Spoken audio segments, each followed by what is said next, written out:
네, 별똥이 아빠입니다. 자, 정말 오랜만에 인사를 드리죠.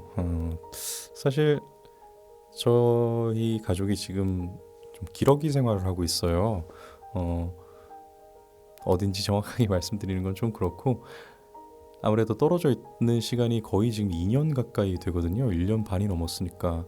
그러다 보니까 아무래도 좀 채널에 신경을 쓰는 건 사실상 포기를 하고 있었는데 오랜만에 이렇게 들어가 봤더니까 또 여전히 새로운 동화를 필요로 하시는 분들이 있다는 거를 잊고 있었던 거를 다시 한번 좀 깨달으면서 방법을 좀 찾아보려고 노력을 했습니다. 어, 일단은 현재 이번에 이제 첫 시도죠. 별똥이 엄마가 책을 이렇게 찍고 그리고 그 내용을 저한테 이렇게 보내주면 텍스트로 보내주거든요. 그러면 저는 마이크만 이곳에 가져와서 따로 이렇게 녹음을 해요.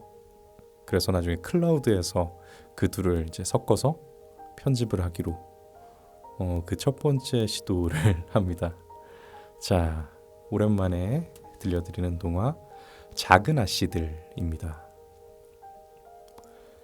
미국 북부의 어느 마을에 마치씨 가족이 살고 있었어요. 그 집에는 얌전하고 듬직한 첫째 딸 매그, 용감하고 씩씩한 둘째 딸 조, 수줍음이 많은 셋째 딸 베스, 그리고 귀염둥이 막내딸 에이미가 있었죠. 네 자매는 항상 서로를 돕고 위로하며 행복하게 살고 있었어요. 어려운 사람들을 그냥 지나치지 못했던 마치 씨네는 늘 형편이 넉넉하지 못했어요. 더군다나 아버지가 전쟁터에 나가신 뒤로는 네 자매와 어머니만 살고 있었어요. 크리스마스를 며칠 앞둔 어느 날이었어요. 네 자매는 다가올 크리스마스에 대해 이야기하고 있었죠. 이번 크리스마스엔 우리가 돈을 모아 엄마에게 선물을 해드리면 어떨까? 아, 그거 괜찮은데? 역시 베스는 생각이 참 깊어. 네 자매는 엄마에게 깜짝 선물을 하기로 결정했어요. 크리스마스가 될 때까지 네 자매는 열심히 돈을 모았어요. 매그는 옆집 아이의 가정교사를 했고 조는 고모댁에 가서 심부름을 해주었죠. 몸이 약한 베스와 어린 에이미는 집안일을 돕거나 청소를 맡아 했어요.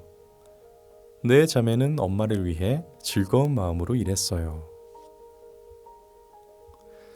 드디어 크리스마스 날 아침에 눈을 뜬 네 자매는 침대맡에 놓여진 선물을 보고 깜짝 놀랐어요. 선물은 엄마가 직접 만든 예쁜 이야기책이었답니다. 엄마, 이번 크리스마스엔 선물을 기대 안 했었는데 정말 고맙습니다. 네 자매는 엄마를 꼭 안으며 기뻐했어요. 아침 식사 때 엄마가 말했어요. 얘들아, 저기 아랫마을에 먹을 것이 없어 굶주리고 있는 아이들이 있단다. 우리 음식을 그 아이들에게 갖다 주면 어떨까? 크리스마스 선물로 말이야. 네, 좋아요, 엄마. 네 자매는 흔쾌히 대답했어요. 저녁 때가 되어 식탁에 둘러앉은 네 자매는 정성껏 준비한 선물을 엄마께 드렸어요. 선물을 받은 엄마는 눈물을 흘리며 고마워했어요. 이때 가정부인 한나가 들어와서 말했어요. 아, 이것 좀 보세요. 옆집에 사는 로렌스 씨께서 선물을 보내주셨어요. 선물 상자에는 편지도 있었어요. 마치 부인, 댁의 자녀들이 오늘 아침에 어려운 사람들에게 음식을 가져다 주었다는 이야기를 들었습니다. 부디 부인의 네 자매들에게 크리스마스 선물을 하도록 허락해 주십시오. 로렌스 씨 덕분에 네 자매와 엄마는 즐거운 크리스마스를 보낼 수 있었어요. 며칠 뒤 매그와 조는 무도회에 초대를 받았어요. 조는 그곳에서 만난 로렌스 씨 손자인 로리와 친구가 되었어요. 다음날 로리의 초대를 받은 조는 베스를 데리고 로리의 집으로 갔죠. 베스는 거실 한쪽에 놓인 피아노를 보고 마음을 빼앗기고 말았어요. 하지만 무뚝뚝한 로렌스 씨가 무서워 아무 말도 할 수 없었답니다. 그러던 어느 날이었어요. 로렌스 씨가 집으로 찾아와 말했죠. 부인, 댁의 따님들 중에서 가끔씩 저에게 피아노를 쳐줄 사람이 있을까요? 로렌스 씨의 말을 듣고 있던 베스가 갑자기 큰 소리로 말했어요. 로렌스 씨, 제가 피아노를 쳐드릴게요. 그때부터 베스는 매일 로렌스 씨 집을 찾아가 피아노를 쳤어요. 그리고 감사의 표시로 로렌스 씨에게 정성껏 만든 슬리퍼를 선물했죠. 어느 날 베스 앞으로 한 통의 편지와 함께 피아노가 배달되었어요. 베스 양, 지금까지 그렇게 편한 슬리퍼를 신어본 적이 없다네. 내 딸이 쓰던 피아노를 선물로 주고 싶은데 부디 받아주길 바라네. 베스는 그 길로 로렌스 씨에게 달려갔어요. 로렌스 할아버지, 정말 감사합니다. 그러고는 로렌스 씨 볼에 입맞춤을 했죠. 이제 더 이상 로렌스 할아버지는 무서운 분이 아니었어요. 세월이 흘러 에이미가 학교에 다닐 때였어요. 학교에서 혼이 난 에이미는 화가 나 집으로 돌아왔죠. 그런데 언니들마저 에이미와 놀아주지 않자 심술이 났어요. 나만 빼놓고 자기들끼리만 놀고. 화가 난 에이미는 조 언니가 쓴 글들을 모두 벽난로에 던져버렸어요. 작가가 되고 싶어하는 조는 글을 쓰고 있었거든요. 에이미가 뒤늦게 후회했지만 이미 엎질러진 물이었죠. 원고가 불탄 것을 안 조는 화가 나서 에이미에게 말했어요. 절대로 널 용서하지 않을 거야. 절대로. 에이미가 아무리 빌어도 조의 화는 가라앉지 않았어요. 다음날 아침, 조는 에이미만 떼어놓은 채 로리와 함께 스케이트를 타러 갔어요. 그때였어요. 살려주세요. 누가 좀 구해주세요. 혼자서 스케이트를 타러 왔던 에이미가 그만 물에 빠지고 말았던 거예요. 다행히 가까이에 있던 로리가 바로 구해냈지만 에이미의 몸은 꽁꽁 얼어버렸죠. 모두 제 잘못이에요. 에이미랑 같이 갔어야 했는데. 집에 돌아온 조는 울음을 터뜨리며 엄마에게 말했어요. 에이미가 깨어날 때까지 조는 그 곁을 떠나지 않았어요. 조는 그제야 원고보다 동생이 훨씬 더 소중하다는 걸 깨달았어요. 어느 날 마치 씨의 집에 기쁜 소식이 전해졌어요. 조의 글이 드디어 신문에 실린 것이었죠. 하지만 그 기쁨도 잠시뿐이었어요. 마치 씨가 병에 걸려 위독하십니다. 아빠의 소식을 담은 전보가 도착하자 가족들은 모두 할 말을 잃었어요. 안 되겠다.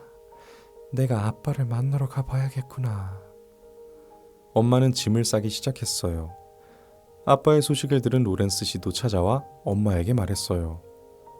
아이들은 제게 맡기고 어서 다녀오십시오. 엄마는 로렌스 씨가 너무나 고마웠어요. 조는 고모에게 편지를 썼어요.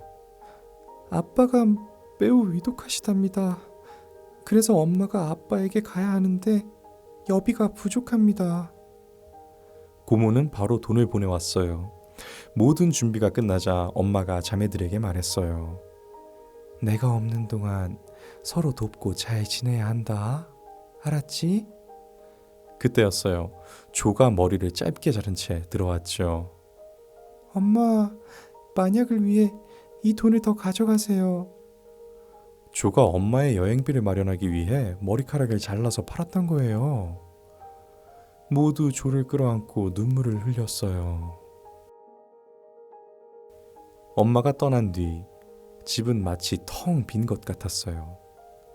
매그는 엄마를 대신해서 동생들을 돌보기 시작했고 동생들도 언니의 말을 잘 따르며 서로 도와 집안일을 해나갔어요. 로렌스 씨와 로리도 매일 찾아와 주었죠. 그러던 어느 날 엄마로부터 한 통의 편지를 받았어요. 아빠의 건강이 많이 좋아지셨단다. 모두들 안심하거라. 네 자매는 바로 답장을 보냈어요.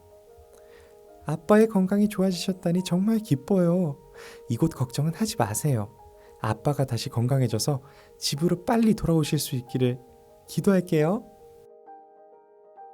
계절이 바뀌어 찬바람이 불기 시작했어요. 베스가 돌보던 훈멜 씨의 아이가 병에 걸려 죽고 말았죠. 몸이 유난히 약했던 베스도 병이 옮아 쓰러지고 말았어요. 자매들은 모두 밤을 지새우며 베스를 간호해 주었어요. 하지만 베스의 열은 떨어질 줄 몰랐죠. 아무래도 엄마를 부르는 게 좋을 것 같구나. 의사 선생님의 말에 자매들은 크게 걱정했어요. 다행히 엄마가 돌아오자 베스의 열이 내리기 시작했어요.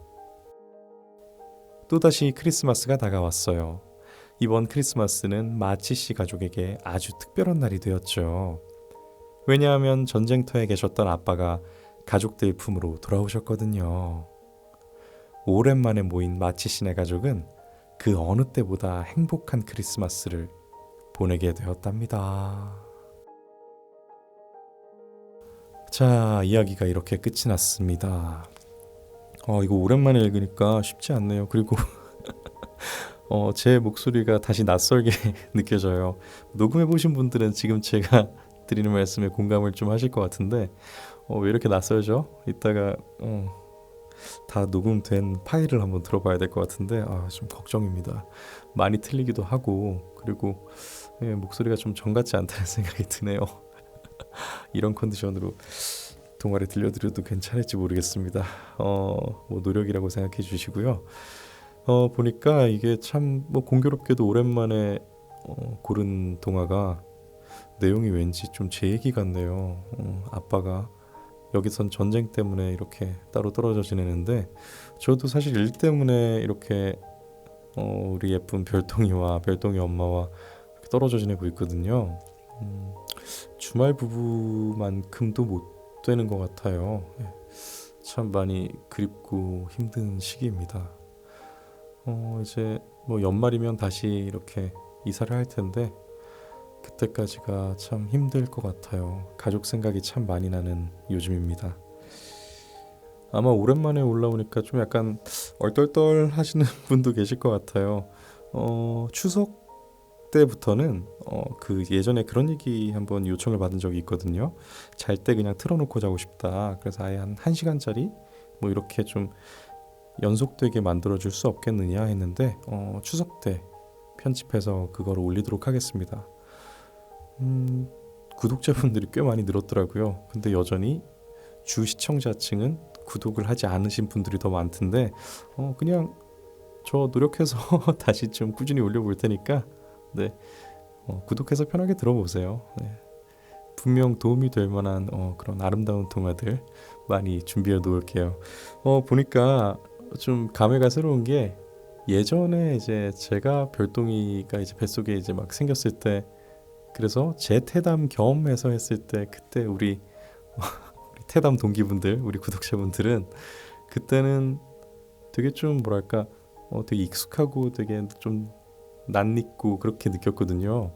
근데 제가 이렇게 운영을 안 하는 동안에 또 이렇게 새로 이렇게 태담으로 듣는다 뭐 이러신 분들을 보니까 되게 좀 한편으로 낯설기도 하면서 신기해요. 그러면서 좀 반성을 하게 되는 거 이렇게 계속 이거 필요한 분들이 계속 계시는데 뭐 여건을 핑계로 너무 조금 관심을 안 가졌던 게 아닌가 하는 생각도 드네요. 한번 노력은 해보겠습니다. 최대한 많이 좀 자주 이렇게 올려보도록 할게요.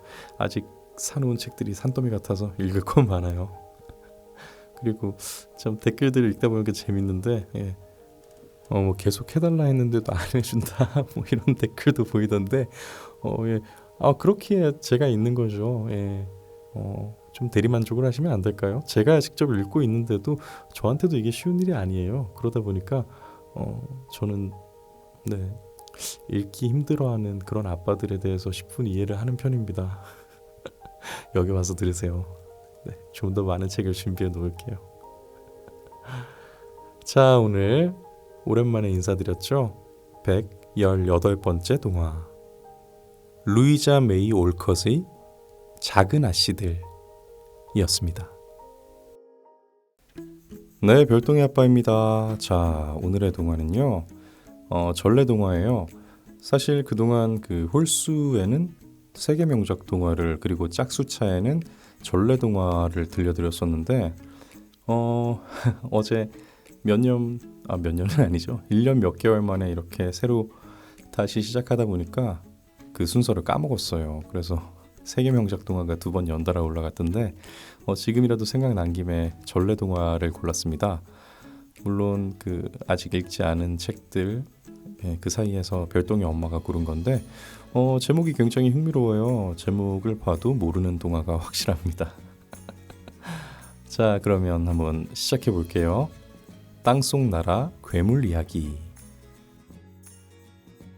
울긋불긋 예쁜 꽃들이 고운 빛을 뽐내는 따스한 봄날. 이제 막 혼례를 치른 새신랑과 새색시가 다정하게 산길을 가고 있었어요. 그런데 갑자기 하늘이 시커멓게 변하더니 돌개바람이 휙 몰려왔죠. 사람 살려! 잠시 후 눈앞을 가렸던 검은 구름이 걷히고 보니 새색시가 온데간데 없이 사라져버리고 말았어요. 새신랑은 발을 동동 구르며 새색시를 찾았어요. 색시, 어디 있어? 그러다가 땅바닥에 커다란 웅덩이가 움푹움푹 파여있는 것을 발견했죠. 이건 괴물 발자국이 틀림없어. 새신랑은 두 주먹을 불끈 쥐고 커다란 발자국을 따라갔어요. 새신랑은 첫 번째 산을 넘다가 석수장이를 만났어요. 이보시오. 어딜 그렇게 서둘러 가시오? 석수장이가 물었어요. 괴물에게 끌려간 색시를 찾으러 간다오. 마침 잘 되었구려. 나도 괴물에게 아내를 빼앗겼는데 우리 함께 갑시다. 그리하여 새신랑은 석수장이와 함께 길을 나섰어요. 두 사람은 두 번째 산을 넘다가 나무꾼을 만났어요. 여보시오, 어딜 그렇게 급히 가시오? 괴물에게 끌려간 색시를 찾으러 간다오. 그래요? 마침 잘 되었구려. 나도 내 딸을 데려간 괴물을 찾아가고 있어. 우리 함께 갑시다. 의기투합한 세 사람이 산을 또 하나 넘으려는데 이번에는 대장장이를 만났어요. 여보시오. 나는 괴물에게 누이 동생을 빼앗겼소. 나도 데려가 주시오. 그리하여 새신랑은 석수장이, 나무꾼, 대장장이와 함께 괴물을 찾아 나섰답니다. 듬성듬성 보이는 괴물의 발자국을 따라가던 네 사람은 갑자기 발걸음을 멈췄어요. 집채만한 바위가 떡하니 길을 막고 있었거든요. 모두들 멀리 비켜서시오. 이건 내 일이요.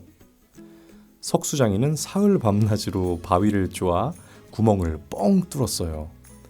구멍을 내고 안을 들여다보니 땅속 나라로 통하는 길고 긴 굴이 보였어요.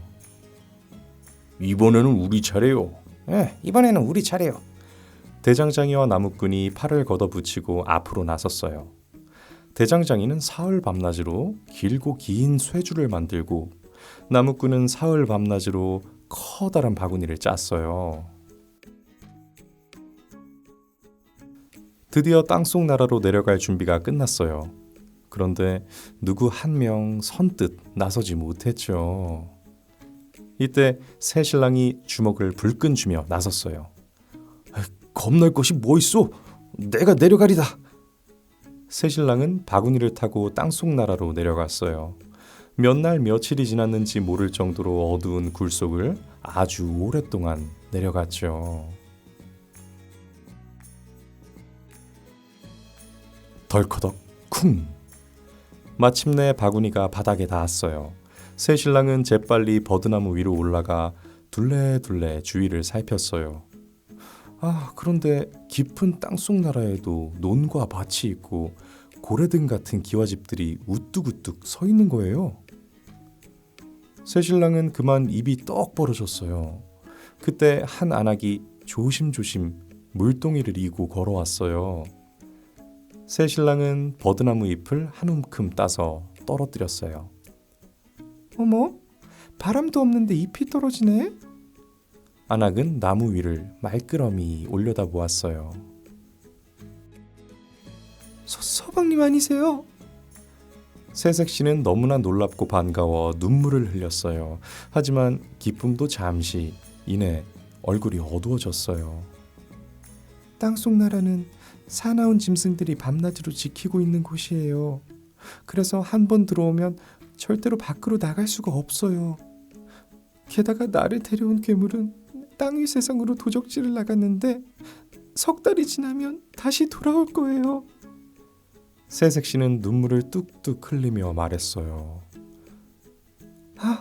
좋은 수가 있어요. 서방님, 어서 나를 따라오세요.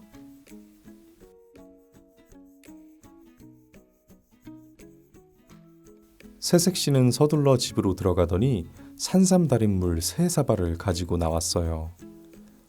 어서 쭉 들이켜세요. 새신랑은 새색시가 시키는 대로 물 1사발을 마셨어요.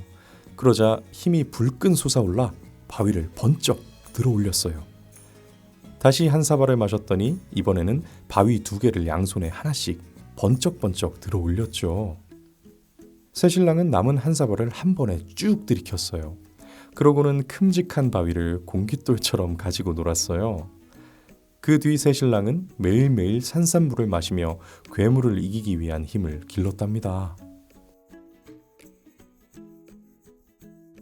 서방님, 괴물은 넓은 강도 한다름에 뛰어넘어요. 서방님, 괴물은 높은 산도 혼자 끌어요. 서방님, 괴물은 무쇠칼도 새털처럼 휙휙 휘둘러요. 그렇게 1달, 2달 시간이 흘러 3달째 되던 어느 날 드디어 괴물이 나타났어요.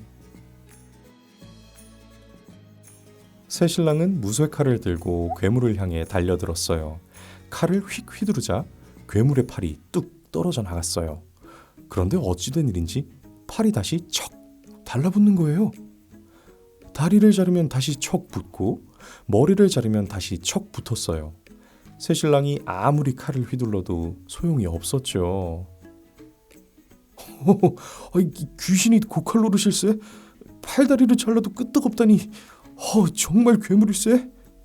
새신랑은 온몸에 식은땀이 줄줄 흘렀어요. 그때 새색시가 제바구니를 들고 나왔어요. 서방님, 다시 한번 해보세요. 새신랑은 젖먹던 힘을 다해 칼을 휘둘렀어요. 괴물의 머리, 팔, 다리가 뚝뚝 떨어져 나가자 새색시가 재빨리 재를 훅 뿌렸어요.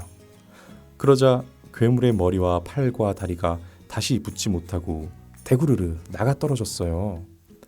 결국 괴물은 푹 고꾸라져 죽고 말았죠.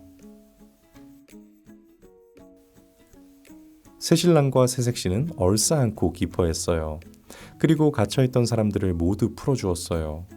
석수장이의 아내와 나무꾼의 딸과 대장장이 누이 동생, 그리고 수많은 안악들이 끝도 없이 달려나왔죠.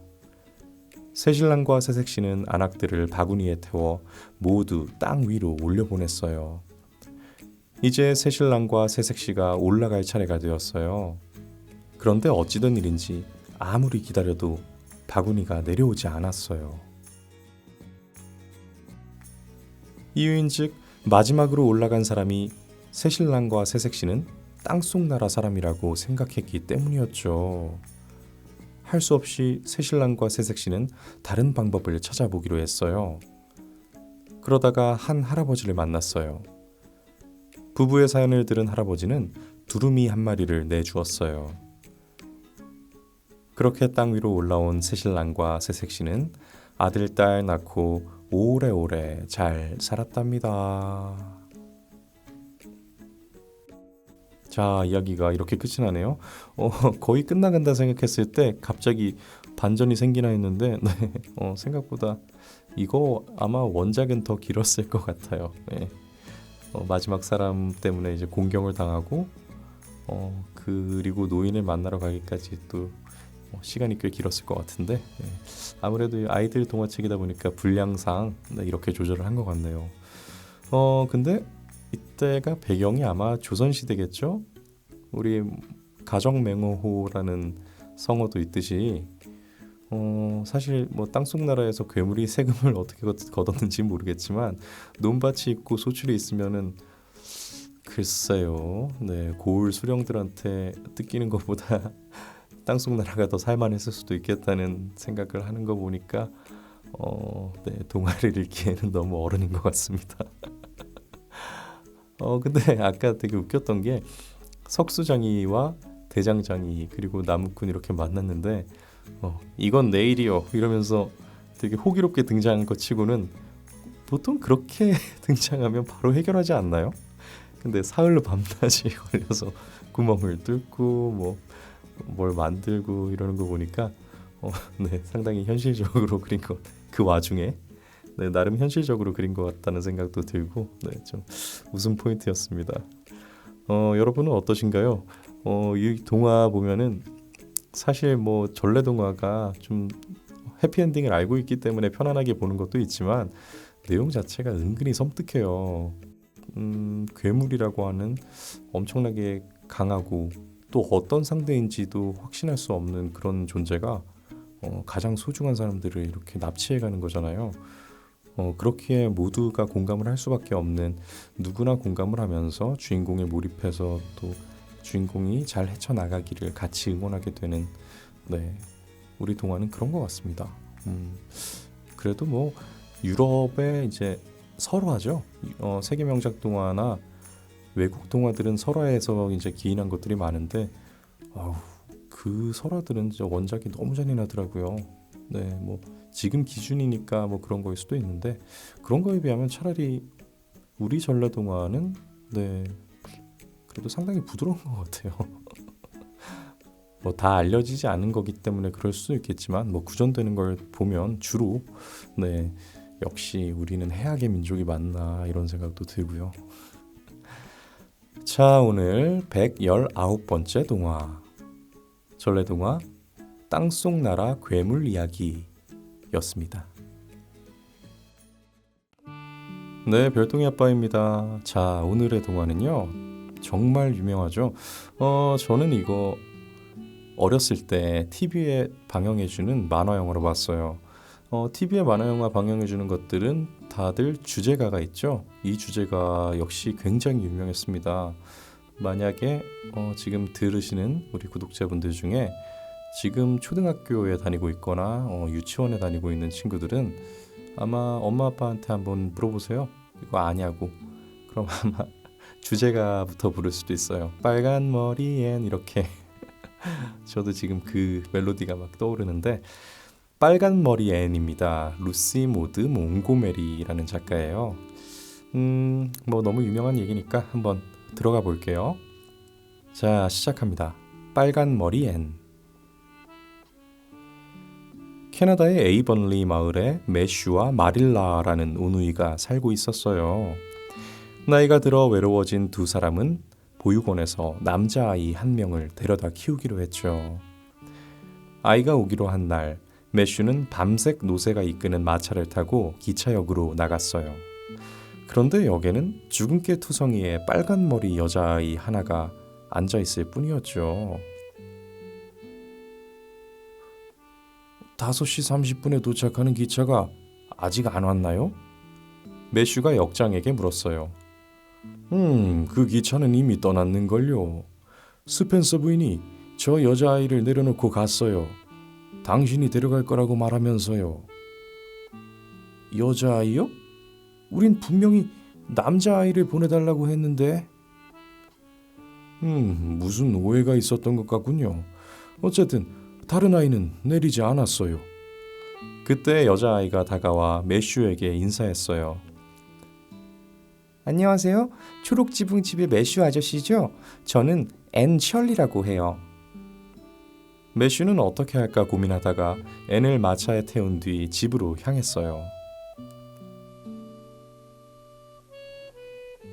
마차가 하얀 사과나무 꽃길을 지날 때였어요. 앤이 황홀한 표정을 지으며 매슈에게 물었어요.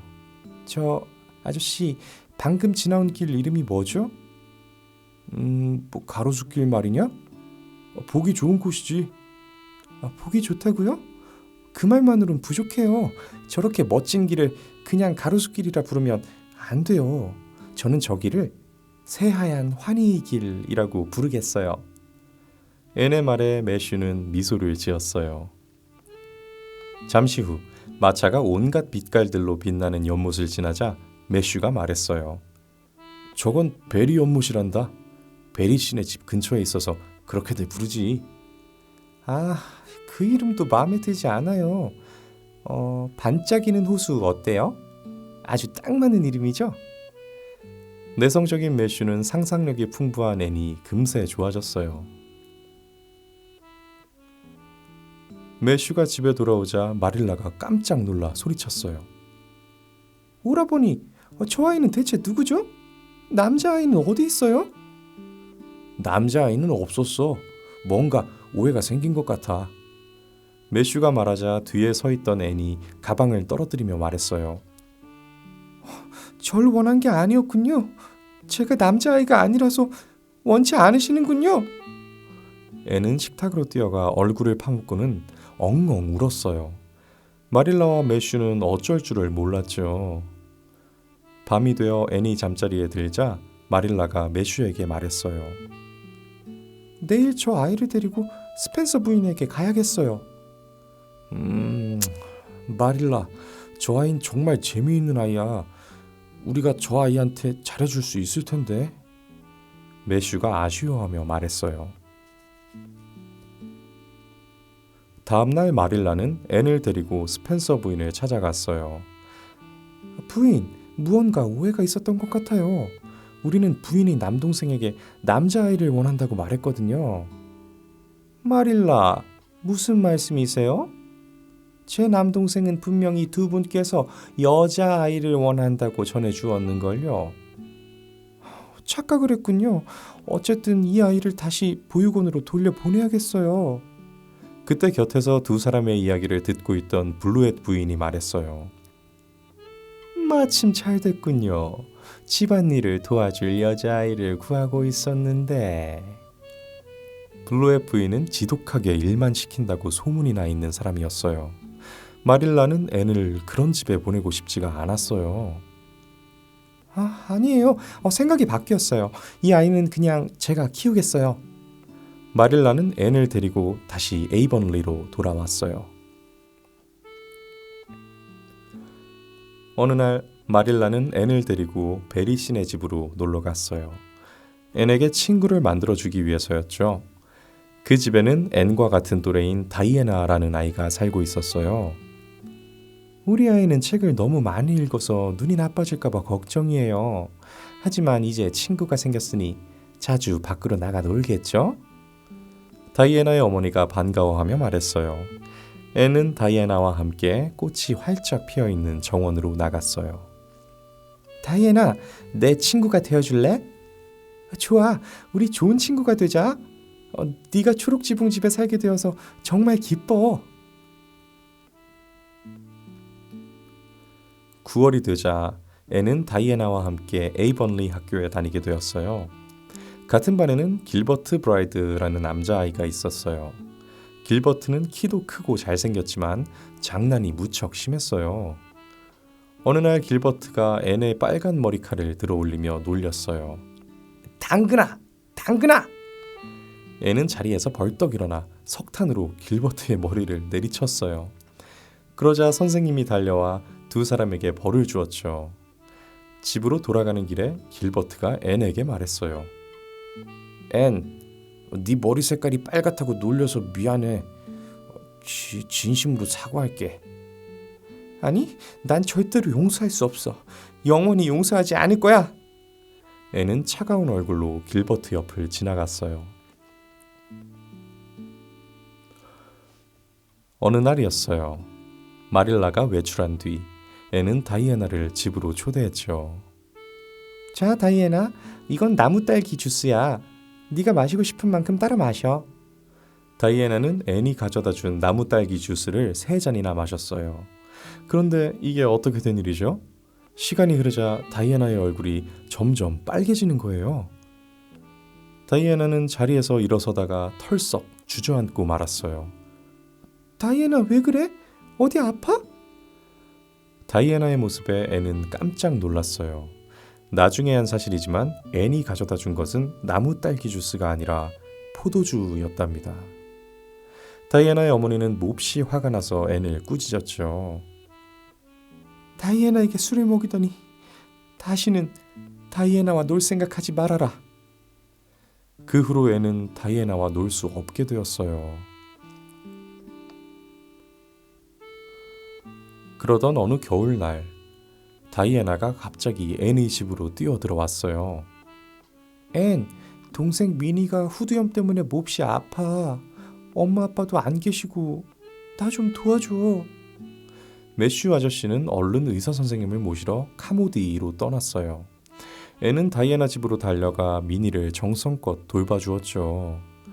예전에 보육원에서 후두염에 걸린 쌍둥이를 돌본 적이 있어서 잘 간호할 수가 있었어요. 매슈와 의사 선생님은 새벽 3시가 되어서야 도착했어요. 뒤늦게 도착한 다이애나의 부모님께 의사 선생님이 말했어요. 앤이 아니었으면 큰일 날 뻔했습니다. 앤이 미니의 목숨을 구해주었어요. 그날 오후 마릴라가 앤에게 기쁜 소식을 전해주었어요. 앤, 다이애나의 어머니가 너를 용서해 주신다는구나. 그날부터 앤과 다이애나는 다시 예전처럼 지낼 수 있었어요. 봄이 오자 앤과 친구들은 연극놀이를 하기 위해 호숫가로 갔어요. 앤은 물살에 떠내려가는 슬픈 공주 역을 맡아 배 안에 누워 있었어요. 잠시 후 배가 호수 위로 미끄러져 가자 배 안으로 물이 스며들기 시작했어요. 앤은 배에 구멍이 뚫린 것을 알았지만 노가 없어서 나갈 수가 없었어요. 배는 조금씩 가라앉으며 흘러가다 마침내 다리 밑을 지나게 되었어요. 앤은 있는 힘을 다해 다리 기둥에 매달렸어요. 배는 그대로 흘러가다가 물속에 가라앉아 버렸죠. 앤셜리, 어서 이 배에 올라타! 그때 마침 배를 타고 가던 길버트가 앤을 구해주었어요. 앤, 전에 빨간 머리라고 놀린 일 용서해줘. 나를 살려준 것은 정말 고마워. 하지만 그 말은 용서할 수 없어. 앤은 길버트가 좋아졌지만 왠지 부끄러워서 그렇게 말하고 말았어요. 세월이 흘러 앤도 졸업반이 되었어요. 졸업이 가까워 오자 마릴라가 앤에게 말했죠. 앤, 선생님께서 퀸 학교 시험 준비반을 만들어 특별 지도를 하신다는구나. 퀸 학교에 진학해서 선생님 자격증을 따고 싶지 않니? 저도 하고 싶어요. 그건 제가 줄곧 꿈꿔온 일인걸요? 앤과 길버트는 퀸 학교 시험 준비반에 들어가 열심히 공부했어요. 앤은 꼭 시험에 합격해서 매슈와 마릴라를 기쁘게 해주고 싶었어요. 마침내 앤은 샬럿타운으로 가서 퀸 학교 입학 시험을 치르고 왔어요. 몇 주일이 지난 어느 날 다이애나가 신문을 흔들며 앤에게 달려왔어요. 앤, 합격이야. 너와 길버트가 공동 1등을 했어. 우리는 네가 꼭 해낼 거라고 믿었어. 앤, 정말 축하한다. 매슈와 마릴라도 앤을 진심으로 축하해 주었죠. 퀸 학교에 입학한 뒤에도 앤과 길버트는 계속 경쟁을 했어요. 두 사람은 같은 반이 되었지만 서로 모르는 척하며 지냈죠. 앤은 장학금을 타기 위해 열심히 공부했어요. 드디어 학교 게시판에 시험 성적이 발표되는 날이었어요. 야호! 길버트 블라이드가 금메달을 땄다! 만세! 남학생들이 게시판 앞에서 길버트를 들어올리며 소리쳤죠. 그런데 잠시 후 누군가가 소리쳤어요. 장학금은 앤셜리가 탔어! 앤셜리 만세! 앤과 길버트는 둘 다 좋은 성적으로 학교를 졸업한 뒤 에이번리로 돌아왔어요. 앤은 대학에 입학하기 전까지 초록지붕집에서 시간을 보냈어요. 그러던 어느 날이었어요. 오라버니 왜 그러세요? 앤이 수선화를 꺾고 있는데 마릴라의 다급한 목소리가 들려왔죠. 앤은 매슈에게로 달려갔지만 이미 늦었어요. 신문을 보고 있던 매슈가 힘없이 바닥에 쓰러져 숨을 거두고 말았죠.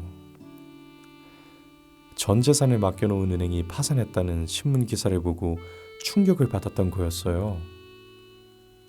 매슈의 장례식이 끝나자 마릴라가 앤에게 말했어요. 은행에 넣어둔 재산도 모두 없어지고 내 건강도 나빠져서 더 이상은 일을 할 수가 없구나. 앤, 농장하고 집을 팔아야겠다. 안 돼요. 제가 대학을 포기하고 이 집에서 아주머니와 함께 살겠어요. 그러니 제발 집만은 팔지 마세요. 앤은 곧바로 에이번리 학교에 지원서를 냈어요. 하지만 이미 길버트가 에이번리 학교의 선생님이 되기로 결정되어 있었어요. 얼마 후 린드 부인이 앤에게 찾아와 말했어요. 앤, 네가 에이번리 학교의 선생님이 될 것 같구나. 그게 무슨 말씀이세요? 길버트가 그 학교의 선생님이 되기로 했잖아요. 그랬었지. 그런데 네가 지원서를 냈다는 이야기를 듣고 길버트가 학교 운영위원회에 가서 너에게 자리를 양보하겠다고 말했다는구나. 앤은 다음날 길버트를 찾아갔어요. 길버트, 에이번리 학교의 선생님 자리를 양보해 주어서 고마워. 앤, 너에게 도움이 되었다니 난 기뻐. 나는 화이트 샌즈 학교로 가기로 했어. 이제 우리 친구가 될 수 있을까? 옛날에 빨간 머리라고 놀린 일 용서해 줄래? 길버트, 사실은 그날 호숫가에서 이미 널 용서했어. 쑥스러워서 말을 못했던 것뿐이야. 그제야 앤과 길버트는 손을 잡고 화해를 했어요. 그 뒤 두 사람은 좋은 친구가 되었답니다. 자, 이야기가 이렇게 끝이 났습니다. 제가 알고 있던 내용들과 뭐 거의 비슷하지만 네, 엄청나게 압축을 해놨죠. 저는 뭐 만화 영화로 봤으니까 그 만화에서도 이 앤이라는 친구가 예쁜 친구로 나오지는 않아요. 근데 그 성격 때문에 굉장히 사랑스럽게 나오거든요. 그리고 좀 말도 안 된다고 싶을 정도로 되게 긍정적이고 세상을 밝게 바라봐요. 보육원에서 자라서 이렇게 오게 된 가정으로 오게 된 그런 배경이 있음에도 불구하고 전혀 그늘이 없이 되게 긍정적인 모습을 일부러 그렇게 설정을 한 것 같아요. 그리고 불행한 환경에서 자랐다는 게 불행한 결과로만 이어지지 않는다. 이런 의미를 갖게 하는 건 저도 굉장히 좋다고 봅니다. 그나저나 이 앤 뒤끝 엄청나게 세죠. 네, 그 빨간 머리라고 한번 놀렸다는 이유로 그 제가 어렸을 때 읽은 책에서는 홍당무라고 놀렸다고 돼 있는데 여기서는 당근 이렇게 돼 있네요. 보통 그렇게 놀려대고 장난기 많은 그런 남자 캐릭터들은 굉장히 좀 악동이고 좀 괴롭히는 경우가 많은데 물론 뭐 괴롭힌 게 많긴 많았죠. 여기서는 좀 이렇게 생략이 되었지만 근데 그 이후로 엄청나게 철이 들고 정말 멋진 친구네요. 오히려 앤이 빌런처럼 보이기까지 하는데 너무 멋진 친구입니다. 그리고 너무 이렇게 희생만 하는 거는 뭐 다른 꿍꿍이가 있나요? 앤을 좋아했다거나 잘 됐으면 좋았을 텐데 일단 이 책에서는 그 결말이 나오지 않죠. 잘 되길 바랍니다. 근데 아이들은 보통 뭐 흔히 아이들을 생각하면 떠올리면은 까르르 웃고 그다음에 정신없이 뛰어다니고 그 넘치는 에너지가 굉장히 좀 밝은 분위기의 에너지로 떠오르게 마련이잖아요. 그런 것 같아요. 저희도 별동이를 키울 때 뭐 이렇게 막 혼을 내면서 키우지 않는데 물론 뭐 한편으로 걱정이 돼서 이렇게 야단을 칠 때도 있죠. 근데 엄청나게 신중하게 하려고 하고 웬만해선 잘 하진 않아요. 그러다 보니까 굉장히 밝다는 느낌을 많이 받아요. 유독 밝은 것 같기도 해요. 별동이 엄마가 굉장히 좀 긍정적인 스타일인데 네, 엄마의 영향을 많이 받았는지 모르겠는데 바라는 거는 결국 그렇습니다. 네. 그 환경과 상관없이 아이들은 다 밝은 에너지를 가지고 있죠. 그 밝은 에너지가 물론 살면서 이렇게 각자의 색깔을 그 위에 덧씌우고 그렇게 각자의 개성을 갖는 거지만 타고난 성정의 차이를 감안하더라도 모든 아이들이 좀 밝게 지냈으면 좋겠어요. 이때가 아니면 언제 그래 보겠어요. 나이가 어느 정도 찼는데 그래서 뭐 요즘 같아서는 뭐 중학생만 돼도 좀 사리분별을 해야지 그렇게 마냥 그렇게 세상을 밝게만 봐서는 어떡하냐 하면서 좀 문제가 될 수도 있을 텐데 그렇게 아이들만큼은 그 어린 시기만큼은 마냥 아무 걱정 없이 좀 지나치다 싶을 정도로 좀 밝은 게 그런 게 좋은 것 같습니다. 저는 그래서 한편으로 이렇게 장난기가 많아서 이거 교육이 될까? 좀 예의범절은 둘째치더라도 좀 진지한 대화가 통하긴 할까 이렇게 걱정할 때가 많은데 그 걱정을 해야 될 때 해야지 미리 걱정하고 있다 보면 지금 이런 티 없이 순수하고 마냥 밝기만 한 시기를 놓치는 것 같아요. 그래서 별 걱정 안 합니다. 잘 크고 있는 것 같아요. 저희 별똥이는 엄마 생각은 다를 수 있겠죠. 네, 그래서 입장을 이 정도만 입장을 좀 아끼겠습니다. 자, 오늘 120번째 동화 루시 모드 몽고메리의 빨간 머리 앤이었습니다. 네, 별똥이 아빠입니다. 자, 오늘의 동화는요, 도깨비 씨름잔치라는 전래동화예요. 뭐 도깨비는 당연히 전래동화죠. 이거 아까 이 안쪽을 살짝 봤는데 이제 이야기 2예요. 그래서 처음부터 되게 이야기하듯이 말해야 돼서 목소리를 어떻게 해야 되나. 어제 읽었던 빨간 머리엔 같은 경우는 등장인물이 죄다 여자 캐릭터다 보니까 그 여자 목소리 내는 게 굉장히 힘들었어요. 제가 그렇지 않아도 목소리가 좀 낮은 편이어서 오늘 한번 해보겠습니다. 자, 또 재밌게 한번 읽어봐야죠. 시작하겠습니다. 도깨비 씨름잔치. 옛날에 말이야, 작은 모래밭 옆에 초가집이 한 채 있었어. 거기에서 할아버지와 할머니가 오순도순 정답게 살고 있었지. 하루는 어둑어둑 밤이 깊어가는데 시끌시끌 소란스런 소리가 들려왔어. 아이, 이 한밤중에 무슨 소리지? 할아버지와 할머니는 살금살금 소리를 따라가 보았어. 에구머니나, 저건. 글쎄, 이 도깨비들이 모두 모여 씨름잔치를 하고 있는 거야. 할아버지와 할머니는 달빛 아래 앉아 도깨비 씨름잔치를 재미있게 구경했어. 집에 돌아와 자려고 누우니 할아버지 배에서 꼬르륵, 할머니 배에서도 꼬르르륵. 할아버지와 할머니는 윗목에 남겨둔 메밀묵 한 사발을 꺼내 후룩후룩 맛있게 먹었어. 도깨비들도 배고플 텐데 이 메밀묵이나 쑤어줄까나. 다음날 할아버지와 할머니는 쿵덕쿵덕 방아에 메밀을 찢고 돌돌돌돌 메밀을 맷돌에 갈아서 부글부글 메밀묵 한 솥을 푸지게 쑤어서 살금살금 모래밭에 가져다 놓았지. 그날 밤 모래밭에 모여든 도깨비들은 깜짝 놀랐어. 이게 웬 무기지? 마침 배가 고팠는데 잘 됐다. 도깨비들은 왁시글 득식을 달려들어 메밀묵 한 솥을 다 먹어치웠지. 날이 밝아서 할아버지와 할머니가 모래밭으로 가보니 모래밭에는 텅 빈 솥만 덩그러니 굴러다니고 있었어. 도깨비가 메밀묵을 좋아하는구나 라고 생각한 할아버지와 할머니는 다음 날도 그 다음 날도 그 다음 날도 메밀묵을 갖다 놓았지. 그러던 어느 밤 초가집 마당에 도깨비들이 바글바글 모여들었어. 영감, 메밀묵값 치르러 왔소.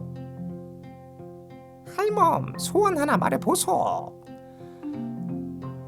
할아버지와 할머니는 골똘히 생각하다가 눈물을 찔끔찔끔 콧물을 훌쩍훌쩍거리며 가난 탓에 이 부모님 무덤이 허술하오. 좋은 무덤 자리나 하나 얻어주소. 그야 어렵지 않지. 도깨비들은 할아버지와 할머니를 명당 자리로 데리고 갔어. 할아버지와 할머니는 정성으로 상을 차려 도깨비들을 잘 대접하여 보내고 좋은 날을 받아 부모님의 무덤 자리 옮길 날만을 기다렸어. 그런데 어디서 소문을 들었는지 이 욕심쟁이 영감이 명당 자리를 홀랑 빼앗으려고 했어. 아이고 이를 어째. 아이고 이를 어째. 할아버지와 할머니의 곡소리가 어찌나 컸던지 도깨비들 귓가까지 엉엉 울렸어.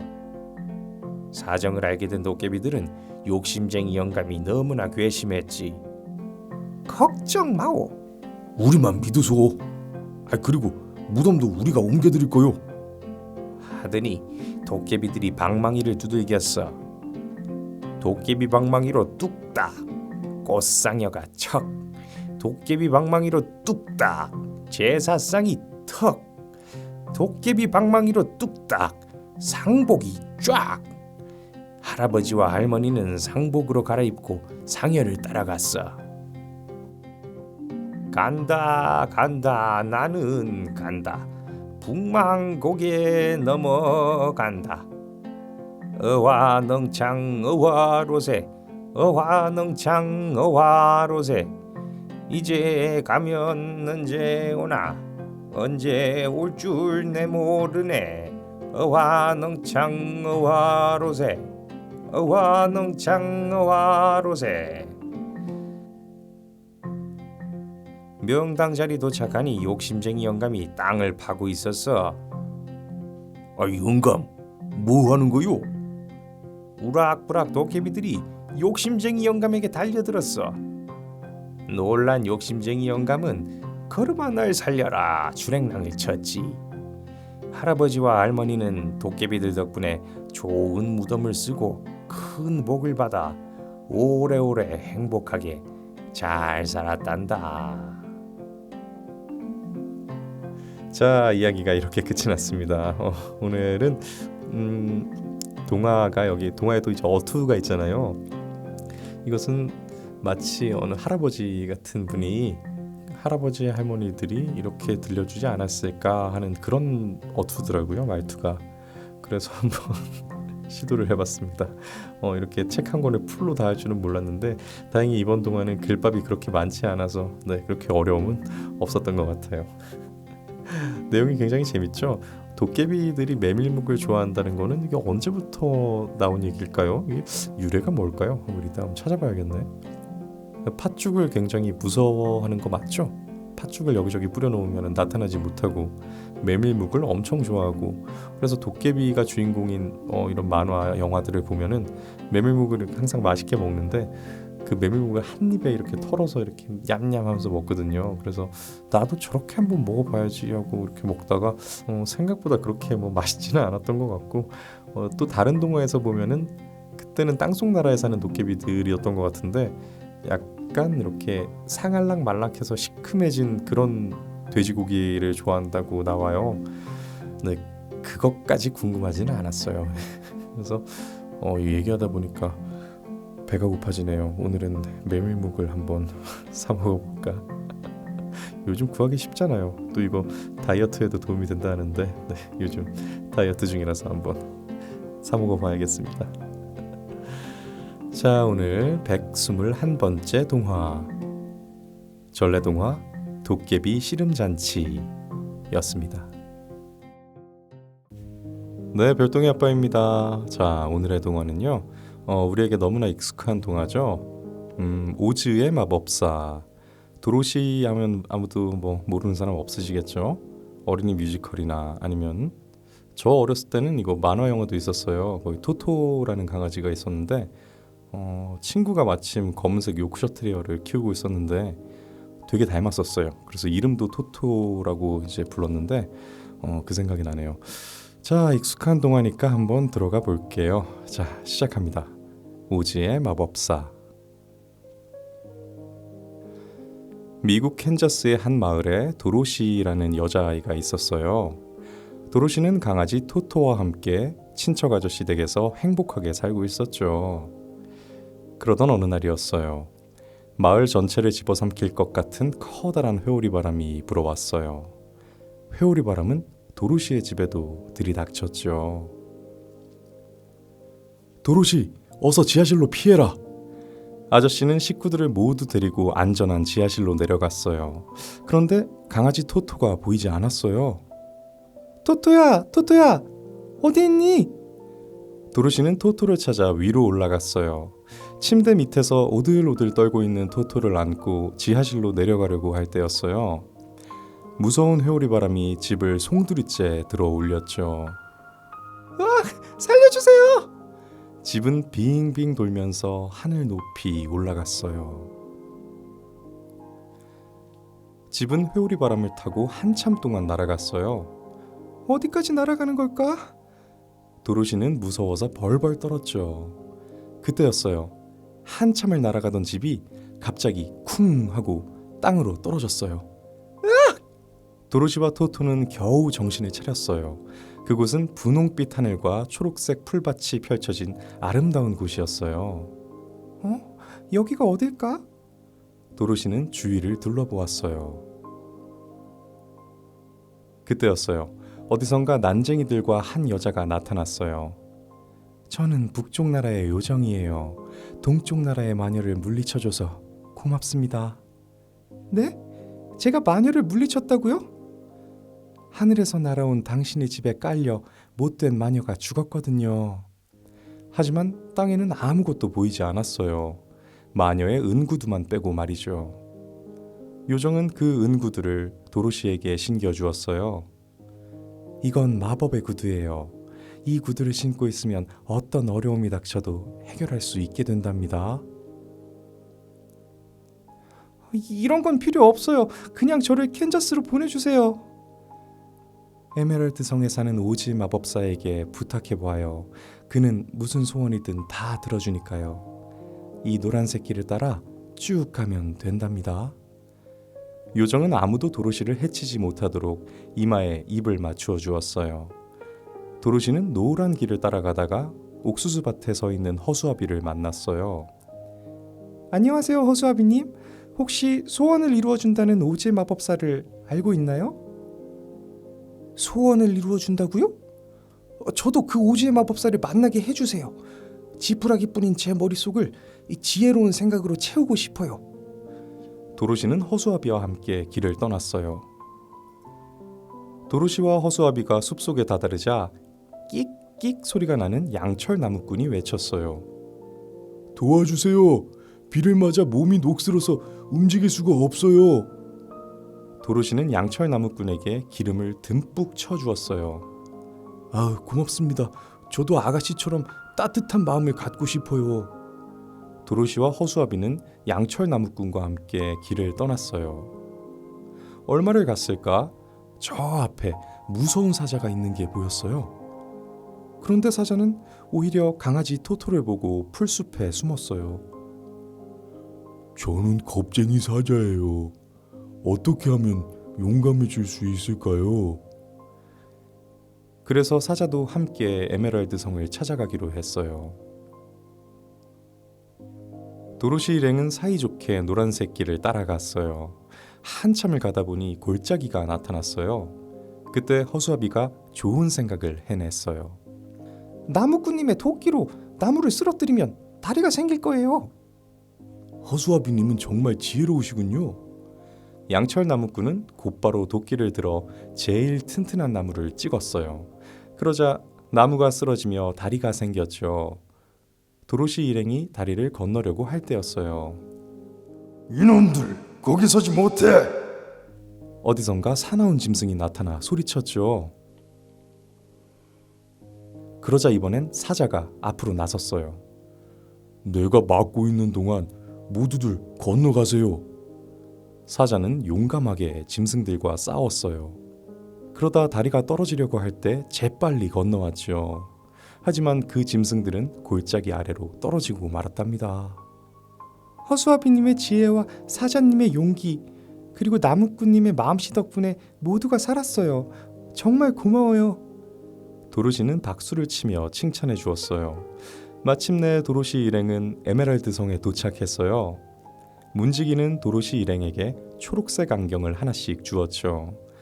초록색 안경은 에메랄드 빛으로부터 눈을 보호해 주었거든요. 도로시 일행은 오지의 마법사가 있는 방에 들어갔어요. 그곳에는 커다란 얼굴이 있었죠. 내가 오지의 마법사다. 무슨 일로 나를 찾아왔느냐? 오지의 마법사의 말에 모두들 소원을 하나씩 말했어요. 캔자스의 집으로 돌아가고 싶어요. 저는 지혜로운 머리를 갖고 싶어요. 저는 용감해지고 싶어요. 저는 따뜻한 마음을 원해요. 그러자 오지의 마법사가 말했어요. 너희들의 소원을 모두 들어주겠다. 하지만 그 전에 먼저 서쪽 마녀를 없애고 오너라. 도로시 일행은 서쪽 마녀를 없애기 위해 길을 떠났어요. 하지만 얼마 못 가 서쪽 마녀가 보낸 날개 달린 원숭이들에게 붙잡히고 말았죠. 서쪽 마녀는 도로시가 신고 있는 은구두를 욕심냈어요. 내 손으로 은구두를 만지면 손이 타게 돼. 뭐 좋은 방법 없을까? 마녀는 요술로 도로시를 넘어뜨린 뒤 구두 한 짝을 벗겨냈어요. 남의 구두를 허락도 없이 가져가다니 가만두지 않을 거야. 화가 난 도로시는 마녀에게 양동이의 물을 끼얹었죠. 그러자 이게 어떻게 된 일이죠? 제발 살려줘. 내 몸은 물이 닿으면 다 녹는단 말이야. 서쪽 마녀는 어느새 스르르 녹아 사라져 버렸어요. 에메랄드 성에 돌아온 도로시가 말했어요. 서쪽 나라의 마녀를 물리쳤으니 이제 소원을 들어주세요. 하지만 오지의 마법사는 못 들은 척했어요. 소원이라니, 난 약속을 한 적이 없는데. 뭐라고요? 우리에게 거짓말을 했군요. 그때였어요. 강아지 토토가 커튼을 잡아당겼죠. 그런데 커튼 뒤에는 웬 할아버지가 커다란 기계를 만지고 있었어요. 오지의 마법사도 모두 할아버지가 꾸며낸 것이었답니다. 사실 나는 기구를 타고 이곳에 왔단다. 도로시, 이제 이 기구를 타고 함께 고향으로 돌아가자. 할아버지는 허수아비, 양철나무꾼, 사자의 소원도 차례로 들어주었어요. 허수아비의 머릿속에 집 대신 왕결을 넣어주고 나무꾼의 가슴에는 톱밥이 달린 주머니를 달아주었죠. 그리고 사자에게는 용기를 내게 하는 초록색 주스를 마시게 했어요. 모두들 소원이 이루어진 것 같아 기뻤어요. 도로시와 토토 할아버지는 기구에 올라탔어요. 그런데 갑자기 토토가 기구에서 뛰어내렸어요. 안 돼, 돌아와. 도로시가 토토를 데리러 간 사이에 기구는 하늘로 올라가 버렸어요. 이젠 캔자스로 돌아갈 수가 없어. 어떡하지? 도로시가 슬퍼하고 있을 때 에메랄드 성의 문지기가 말했어요. 남쪽 나라의 착한 마녀를 찾아가 보세요. 방법을 알려줄 거예요. 도로시는 허수아비랑 양철나무꾼이랑 사자와 함께 남쪽 나라로 갔어요. 도로시와 친구들은 사람을 잡아먹는 숲과 도자기 나라를 지나갔어요. 괴물이 나오는 숲에서는 용감해진 사자가 괴물과 싸워서 이겼어요. 똑똑한 호수아비님, 인정 많은 양철나무꾼님, 용감한 사자님, 모두들 고마워요. 도로시는 끝까지 도와준 친구들에게 진심으로 고마워했어요. 도로시 일행은 드디어 남쪽 나라에 도착했어요. 착한 마녀님, 저를 캔자스로 보내주세요. 그러자 남쪽 나라의 착한 마녀가 말했어요. 네가 신고 있는 은구두에 뒤꿈치를 3번 마주친 뒤 소원을 말하거라. 도로시는 허수아비와 양철나무꾼, 사자와 아쉬운 작별 인사를 하고 은구두의 뒤꿈치를 3번 마주친 뒤 소원을 빌었죠. 그러자 도로시의 몸이 둥실둥실 떠올랐어요. 그리고 어디선가 회오리 바람이 불어오더니 도로시를 캔자스까지 날려보냈어요. 아저씨, 아주머니, 제가 돌아왔어요.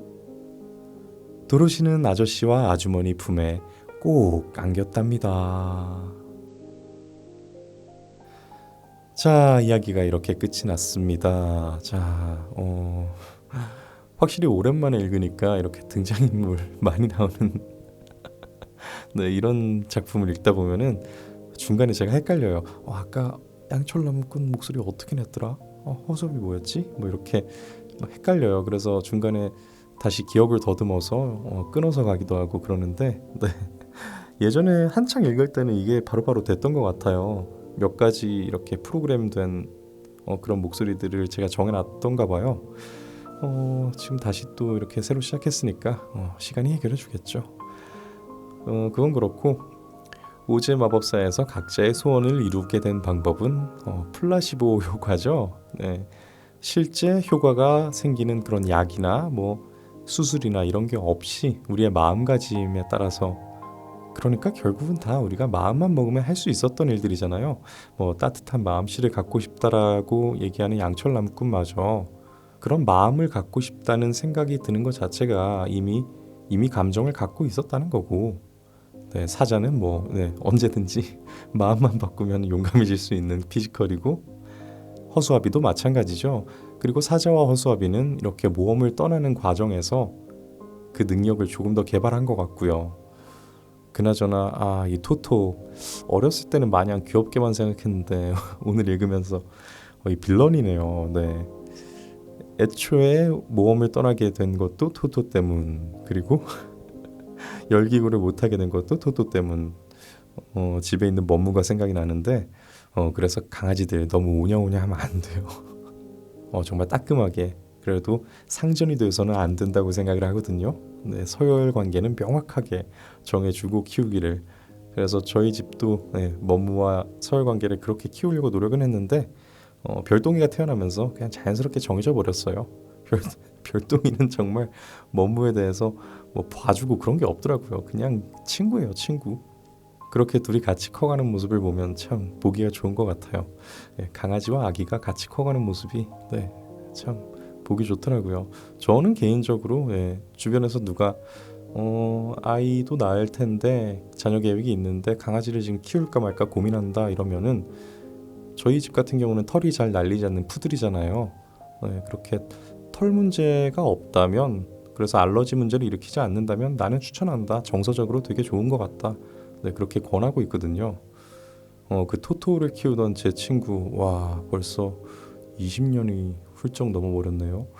그 친구가 생각이 나는데 우연찮게 이 동화를 듣게 되는 그런 우연 같은 일이 일어나진 않을까 잠깐 다른 생각을 해봅니다.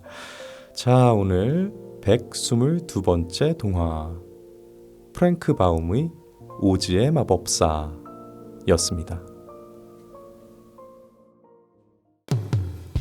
네, 별똥이 아빠입니다. 자, 오늘의 동화는요, 제주 많은 새 형제라는 전래 동화예요. 이거 제목만 봐서는 잘 기억이 안 나요. 왜냐면 전래 동화에 이렇게 세 사람이 주인공인 경우가 되게 많거든요. 새 형제이거나 뭐 새 친구거나, 아니면 뭐 도깨비가 세 마리거나, 도깨비 세 마리라고 하는 게 맞나요? 어떤 뭐 동물 친구들이 세 마리거나, 그렇게 주인공이 세 명인 경우가 많아서 잘 기억은 안 나는데 되게 재밌을 것 같네요. 한번 들어가 볼게요. 자, 시작합니다. 제주 많은 새 형제. 아주 먼 옛날 어느 마을에 알콩달콩 재미나게 살아가는 사람들이 있었어요. 콩 한 쪽도 서로 나눠 먹는 인심 좋은 사람들이었죠. 그런데 어느 날부터인가 마을에 비가 한 방울도 내리지 않고 쨍쨍 더운 날만 계속되었어요. 나무는 시름시름, 꽃과 풀은 시들시들, 땅은 쩍쩍 갈라지고 우물도 텅 비어 마을 사람들의 웃음까지도 바싹 말라버렸죠. 그런데 이 마을에는 남다른 재주를 가진 세 형제가 살고 있었어요. 첫째의 재주는 눈 밝은 재주. 맑은 날이면 북쪽 끝 백두산 천지를 보고, 동쪽 끝 화산섬 독도를 보고, 남쪽 끝 한라산 백록담을 볼 정도였죠. 둘째의 재주는 힘센 재주. 한 손으로 집채만한 바위를 번쩍, 아름드리 나무를 번쩍, 쌀 100가마니도 번쩍번쩍 들어 올렸어요. 셋째의 재주는 맷집 좋은 재주. 회초리를 맞아도 깔깔깔, 몽둥이로 맞아도 껄껄껄, 호랑이의 두툼한 발에 차여도 간지러워 간지러워. 재주 중에서도 정말 별난 재주를 가졌죠. 이런 재주를 가진 세 형제도 가뭄에는 어찌해볼 도리가 없었어요. 구수한 밤 냄새를 맡은 지가 언제였는지 까마득할 뿐이었죠. 형, 배고파 죽겠어. 우리 산에라도 올라가 볼까? 혹시 칡뿌리라도 남아있을지 모르잖아. 세 형제는 마을에서 가장 높은 산으로 올라갔어요. 눈 밝은 첫째가 여기저기 쭉 훑어보다가 소리쳤어요. 저기 쌀가마니 가득 쌓인 곳간이 보인다. 세 형제는 바람처럼 달려 마을로 내려갔어요. 그리고 산에서 보았던 곳간을 찾아 온 마을 구석구석을 뒤지고 다녔죠. 그런데 어디선가 부침개 부치는 소리가 지글지글, 고기 굽는 냄새가 솔솔 났어요. 세 형제는 킁킁거리며 냄새를 따라갔다가 어이가 없어 할 말을 잃었어요. 아니 여기는 사또가 사는 관청이잖아. 마을 사람들은 굶어 죽고 있는데 이 사또는 곳간에 쌀가마니를 가득 쌓아두고 잔치나 벌이고 있다니. 세 형제는 살금살금 곳간으로 들어갔어요.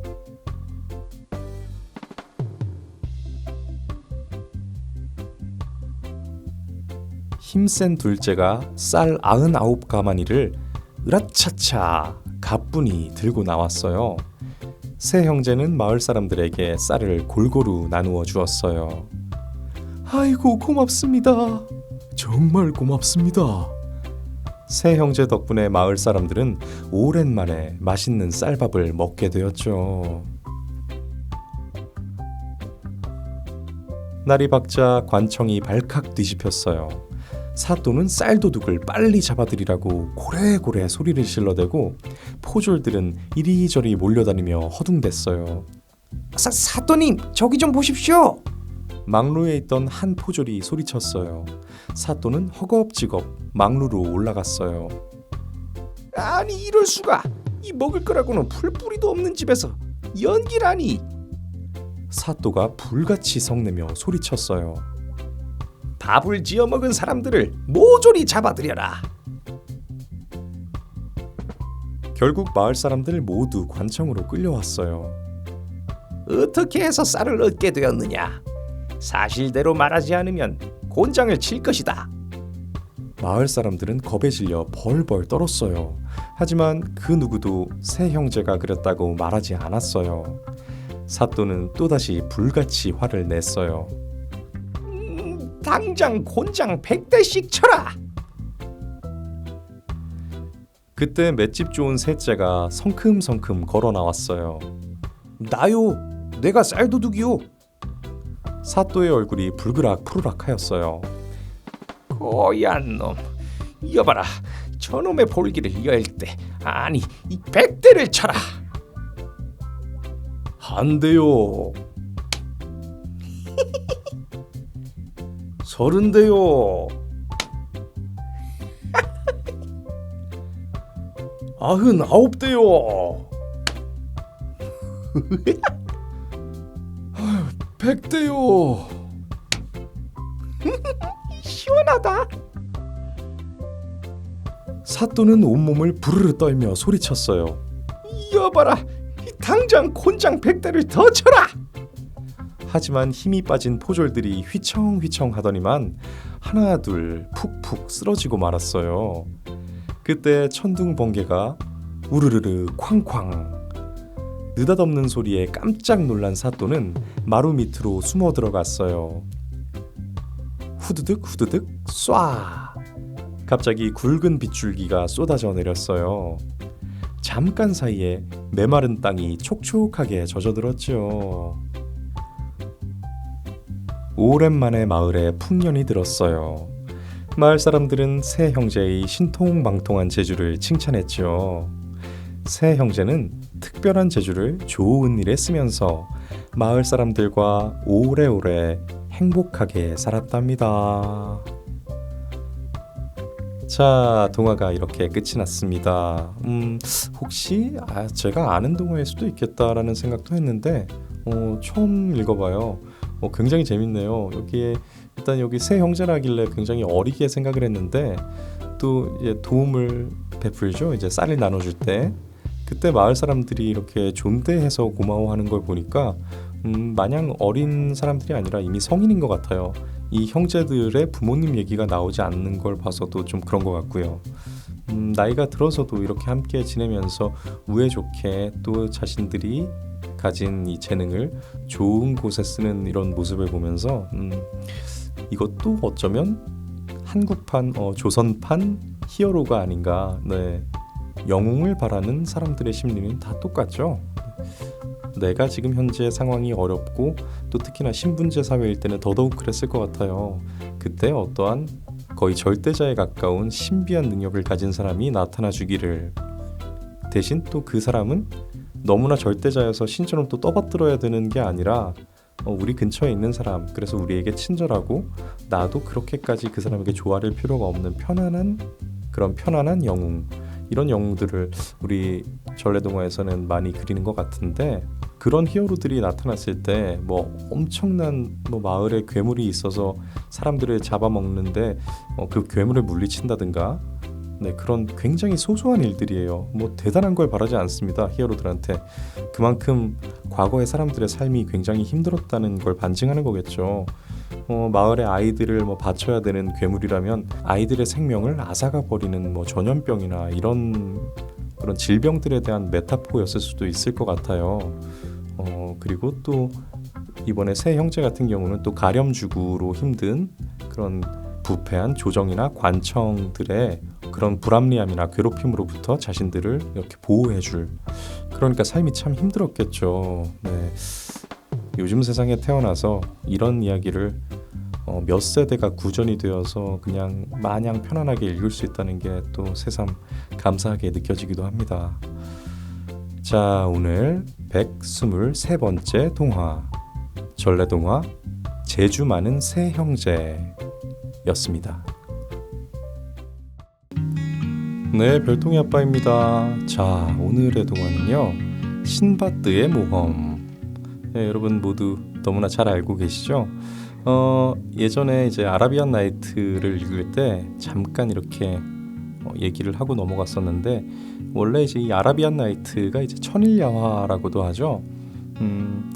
아내의 배신으로 이제 여자를 믿지 않게 된 그 페르시아의 왕이 새롭게 맞이한 여인들을 이제 하룻밤을 보내고 난 뒤에 다 이렇게 사용을 시켜버리는, 네, 그런 일들이 있었어요. 그래서 그 마음을 돌리기 위해 세헤라자드라는 한 여인이 거의 천재적인 작가죠. 천일야화라는 그 단어에 있듯이 1001일간의 1001, 그 일이 숫자로 1이에요. 그래서 천일야화는 며칠 동안 이야기인가요? 하면 1000일이요가 아니라 1001일이요라고 이렇게 얘기하던데요. 퀴즈 프로그램의 단골 문제이기도 하다는데 나중에 우리 구독자분들께서는 이 퀴즈가 나오면 도움이 되길 바랍니다. 여튼 그 1001일간의 밤 동안 왕에게 매일매일 서로 다른 이야기를 분량 조절에 실패하지도 않고 적절하게 떡밥을 이렇게 뿌려가면서 다음 날의 이야기가 기다려지도록 또 적절하게 끊고, 이런 정말 완벽한 엄청난 작가의 역량을 발휘해서 결국 왕의 마음을 돌렸다는 그런 내용의 이야기인데요. 그래서 그 세헤라자드가 들려주는 1001일간의 이야기에는 여러 가지가 있습니다. 여기 신바뜨의 모험도 그 중에 하나고, 우리가 잘 알고 있는 알라딘 이야기, 여러 가지가 많죠. 알리바바와 40인의 도둑, 그런 것들이 다 그 안에 있는 얘기들인데, 그 중에서 이제 이 항해 모험을 떠나는 신바뜨의 모험에 대해서 오늘 들려드리려고 해요. 자, 그러면 설명도 간단히 했으니까 한번 들어가 볼게요. 자, 시작합니다. 신바뜨의 모험. 옛날 페르시아의 바그다드에 신바뜨라는 사람이 살고 있었어요. 신바뜨는 짐 나르는 일을 열심히 했지만 형편은 넉넉하지 못했어요. 어느 날 무거운 짐을 힘들게 나르던 신바뜨는 한 부잣집 대문 앞에 앉아 잠시 쉬다가 자신도 모르게 한숨을 쉬며 불평을 했죠. 이렇게 부자인 사람도 있는데 나는 왜 고생만 하며 사는 걸까? 우울해진 신바뜨는 자신의 처지를 노래로 불렀답니다. 그때 갑자기 대문이 열리더니 하인이 나와서 말했어요. 저희 주인님께서 잠깐 들어오라십니다. 할 말이 있으시대요. 신바뜨는 궁금한 마음에 하인을 따라 들어갔어요. 아내는 풍성한 음식과 술을 사이에 두고 귀족들이 둘러앉아 이야기를 나누고 있었어요. 신바트가 인사를 하자 집주인이 음식을 권하며 물었죠. 자넨 이름이 무엇인가? 저는 짐꾼 신바트라고 합니다. 재미있군. 내 이름도 신바트라네. 나는 배를 타고 여행을 다녀 뱃사람 신바트라고 불리지. 좀 전에 부른 노래를 들으니 자네는 지금 고생을 하고 있는 게 불만인 모양이더군. 나도 옛날에는 고생을 많이 했다네. 어떤가? 자네에게 내가 겪은 일들을 이야기해주고 싶은데 괜찮겠나? 네, 물론입니다. 뱃사람 신바트의 이야기는 그렇게 시작되었습니다. 나는 부모님으로부터 아주 많은 재산을 물려받았다네. 하지만 그 많던 재산을 흥청망청 다 써버려서 금세 빈털터리가 되고 말았지. 난 그제야 후회가 되었네. 그래서 남은 돈으로 물건을 좀 샀다네. 장사를 해볼 생각이었지. 준비를 끝내고 장사를 떠나는 다른 상인들과 더불어 나도 배를 타고 떠나게 되었네. 며칠 동안 밤낮으로 항해하던 어느 날 배는 풀과 나무가 무성한 작은 섬에 도착하게 되었지. 닻을 내린 선장은 잠시 쉬도록 사람들을 섬에 내려주더군. 섬에 오른 사람들이 음식을 만들기 위해 불을 지폈는데 갑자기 섬이 기우뚱거리기 시작하는 거야.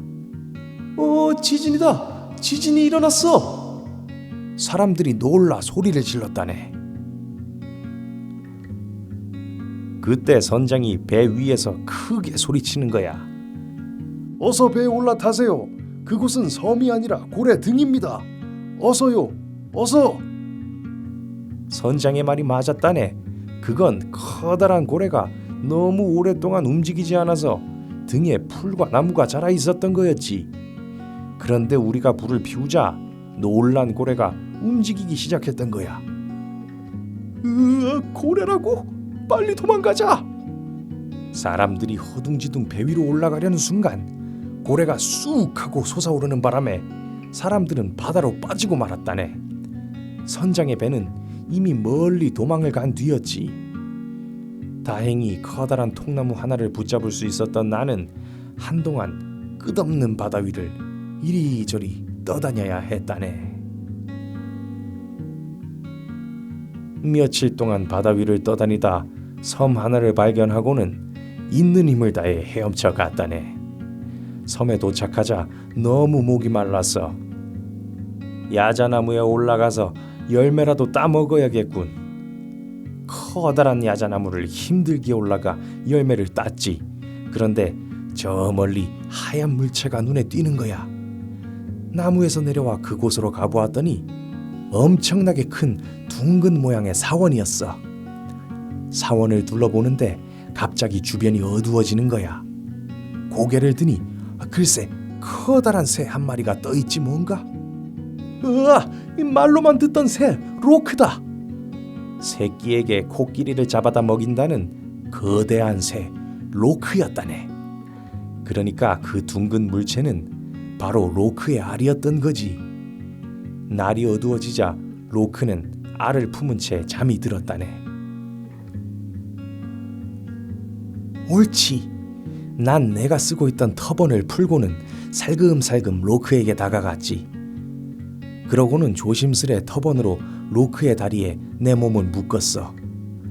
어쩌면 이 새가 나를 사람이 사는 곳에 데려다 줄지도 몰라. 그렇게 생각했던 거야.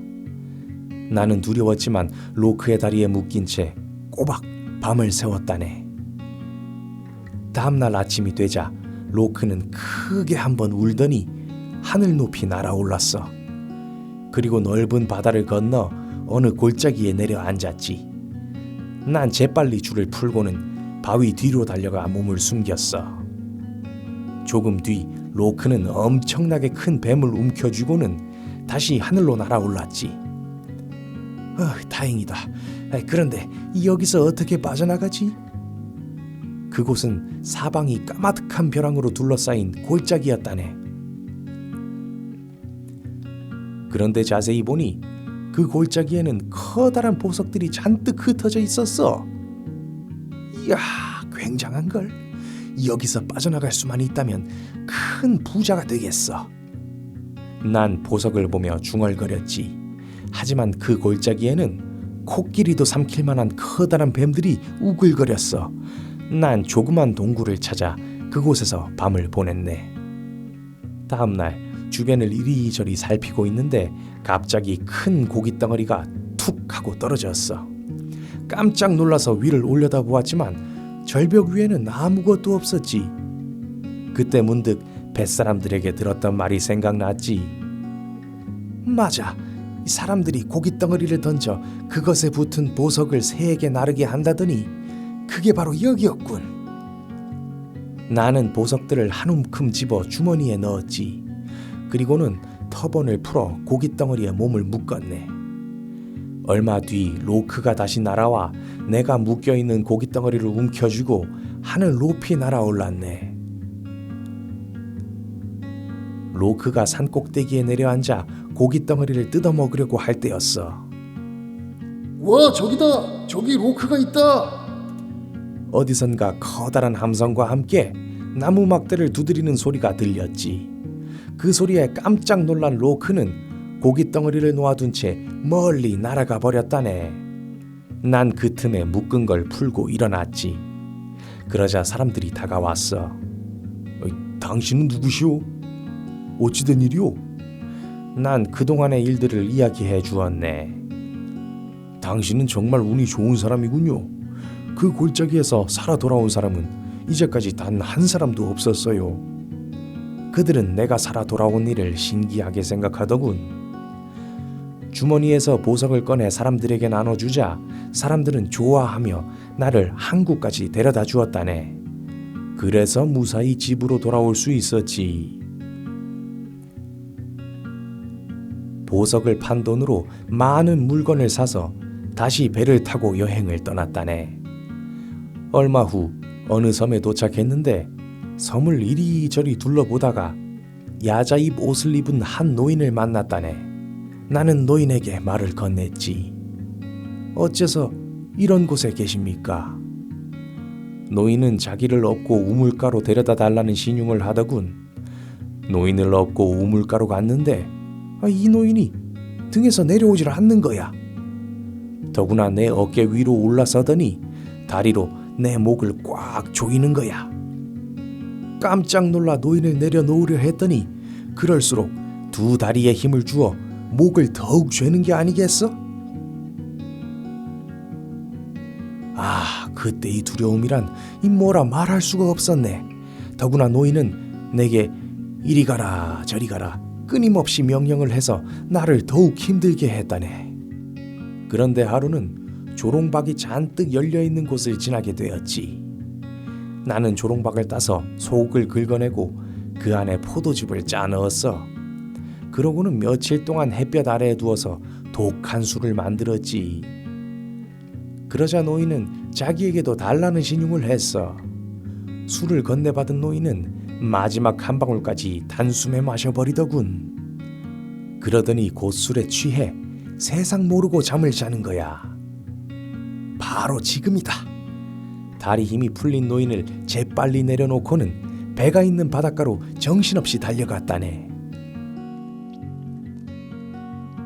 간신히 도망친 나는 배를 타고 여행을 계속했어. 그런데 이번에는 바다 위에서 활과 칼을 든 무서운 해적을 만났어.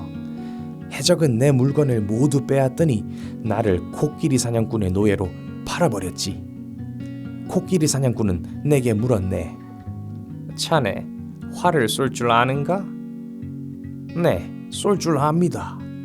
그러자 사냥꾼은 나를 데리고 커다란 나무 아래로 갔어. 그러더니 내게 활을 주며 나무 위로 올라가라고 말하는 거야. 그 위에서 기다리고 있다가 코끼리 떼가 나타나면 활을 쏘게.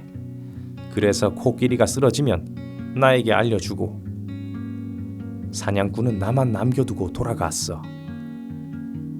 코끼리의 상아를 팔아 돈을 벌려는 것이로군. 나는 그렇게 생각했지. 어쨌든 나무 위에 몸을 숨기고 코끼리 떼가 나타나기를 기다렸어. 이윽고 새벽이 되자 코끼리 떼가 몰려와 나무 밑에서 어슬렁거렸지. 나는 정신없이 활을 쏘아 그중 한 마리를 쓰러뜨렸다네. 코끼리를 잡았다고 소리치자 주인이 와서 가져갔어. 그런데 며칠 후 유난히 많은 코끼리 떼가 몰려와서 나무를 몇 겹으로 둘러쌌어. 그러더니 그중 가장 덩치가 커 보이는 코끼리가 다가와 나무를 뿌리째 뽑아 바닥에 내동댕이 치는 게 아닌가? 으악! 나는 그만 나무와 함께 땅 위에 나뒹굴게 되었지. 그러자 코끼리가 다가와 내 몸을 코로 감더니 등에 태웠다네. 코끼리는 나를 등에 얹은 채 산으로 한참 올라가더니 숲속에 있는 커다란 폭포 안쪽으로 들어갔지. 그곳에는 밖에서 보이지 않던 넓은 동굴이 뚫려 있었어. 나는 살며시 코끼리 등에서 내려와 주위를 둘러보다가 깜짝 놀랐어. 우와, 여기는 코끼리 무덤이잖아. 그 동굴에는 코끼리의 뼈와 상아들로 가득 차 있었던 거야. 나는 상아를 가지고 사냥꾼에게로 돌아갔어. 코끼리의 무덤에 대한 이야기를 들은 사냥꾼은 몹시 놀라워했어. 나는 사냥꾼과 함께 코끼리의 무덤으로 가서 상아를 잔뜩 가져왔어. 상아를 팔아 부자가 된 사냥꾼은 나를 자유롭게 풀어주었고 돈도 많이 나누어 주었지. 이렇게 해서 나는 집으로 돌아왔다네. 뱃사람 신바트의 이야기는 여기서 끝이 났습니다. 어때? 재미있었나? 내가 부자가 된 것은 그 돈을 가지고 열심히 장사를 한 덕분이지. 자네도 열심히 일하면 언젠가는 나처럼 큰 부자가 될 수 있을 걸세. 신바트, 나와 이름이 같으니 자네에게 선물을 주겠네. 뱃사람 신바트는 짐꾼 신바트에게 많은 선물을 주었어요. 그 후로 짐꾼 신바트는 희망을 가지고 열심히 일하며 행복하게 살았답니다. 자, 이야기가 이렇게 끝이 났습니다. 와, 이 동화책이 글밥이 그렇게 많진 않은데 가끔 이렇게 긴 동화들이 있어요. 아이고, 진짜 제목값 하네요. 천일야화처럼 진짜 끝이 안 나는 줄 알았어요. 게다가 이 뱃사람 신바트의 목소리로 계속 읽으려니까 중간에 목이 많이 아프네요. 그런데 뱃사람 신바트에게 가장 부러운 점은 그 운인 것 같아요. 죽을 뻔한 일이 몇 번은 벌어졌을 것 같은데 정말 끈질긴 생명력과 또 절대 겁을 먹지 않고 계속 도전하는 그런 정신으로 결국 수많은 모험을 하게 되고 많은 위기를 겪고 이겨내며 결국 엄청난 부를 이렇게 가지고, 그런데 그렇게 많은 부를 가지고 이제 평화로워지니까 이분도 이제 과거가 자꾸 그리운 거예요. 그렇다고 이제는 나이가 들어버려서 지금 또 많은 부를 가지고 있으니까 지금 다시 이렇게 모든 걸 포기하고 모험을 할 자신은 없고, 그때는 뭐 가진 것도 없었겠다, 젊었겠다, 뭐 불멸의 용기로 이렇게 전 세계를 누비려고 했던 것 같은데 지금은 그러지는 못하니까 이 과거의 영예로운 그런 자기의 삶을 이렇게 되돌아보면서 시간을 보내는 것 같은데 혼자 떠올리기만 해선 재미가 없죠. 그러니까 이렇게 이야기를 남들에게 하면서 이렇게 시간을 보내나 봐요. 아까 처음 들어갔을 때 술과 안주들 사이에서 이제 귀족들이 파티를 하고 있다 했잖아요.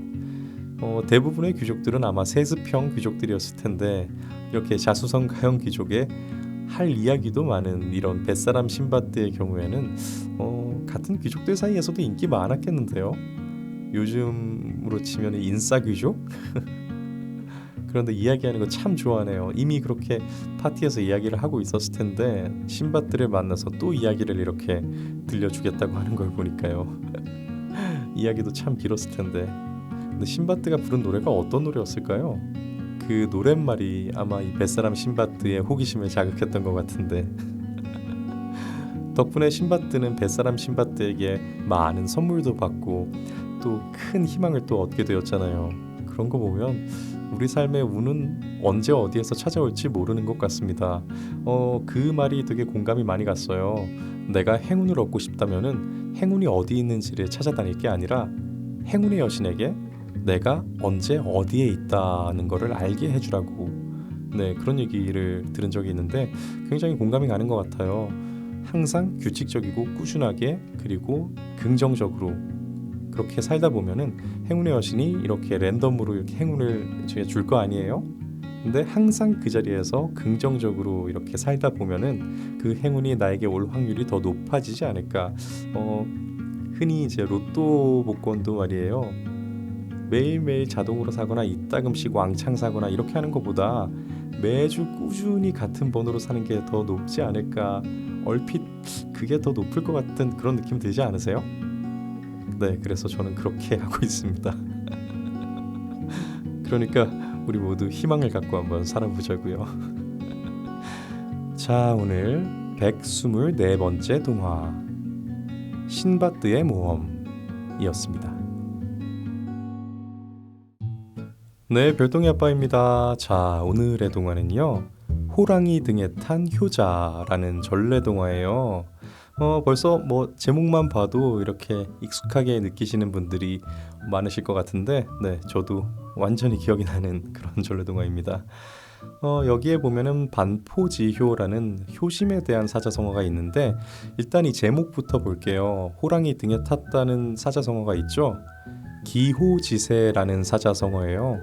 말 그대로 호랑이를 탄 기세라는 뜻인데, 우리가 호랑이 등에 타버리면 이걸 뭐 내리지도 못하고, 그렇다고 해서 또 계속 가는데 이게 내 의지로 가는 것도 아니고 안 가고 싶은데 내리지도 못하는 그런 옴짝달싹 못하고 그대로 흘러가는 대로 가야만 하는 그런 상황을 기호지세라고 합니다.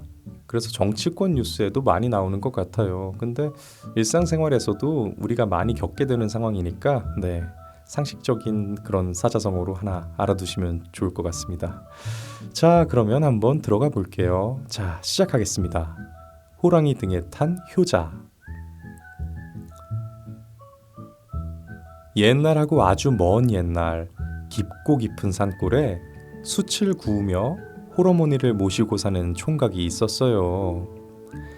어찌나 정성껏 어머니를 모셨는지 산 아래 마을부터 강 건너 마을까지 효심지극하기로 소문이 자자하게 퍼졌지 뭐예요.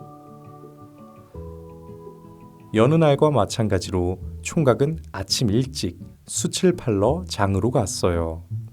숯을 팔아 어머니가 좋아하시는 생선도 사고 과일도 살 생각에 흥이 났죠. 그런데 그날따라 장보기가 더뎌 그만 날이 훌쩍 저물고 말았어요. 이런, 어서 서둘러야겠다. 어머니께서 얼마나 걱정하고 계실까?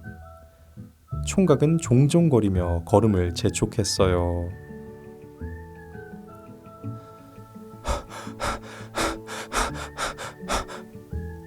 총각이 고갯길로 막 접어들 때였어요. 저만치 앞에서 시퍼런 불 2개가 번쩍번쩍 빛나는 게 아니겠어요? 혹시 호랑이? 호랑이는 밤이 되면 눈에서 불이 난다는 말을 떠올리며 총각은 숨을 죽였어요. 게다가 다리에 쥐가 난 듯 후들거려서 꼼짝도 할 수가 없었죠. 2 주먹을 꼭 쥐고 침만 겨우 꼴깍 삼킬 지경이었어요. 잠시 뒤 시퍼런 눈을 희번덕거리는 호랑이가 어슬렁어슬렁 총각 곁으로 다가왔어요. 이제 난 영락 없이 죽었구나.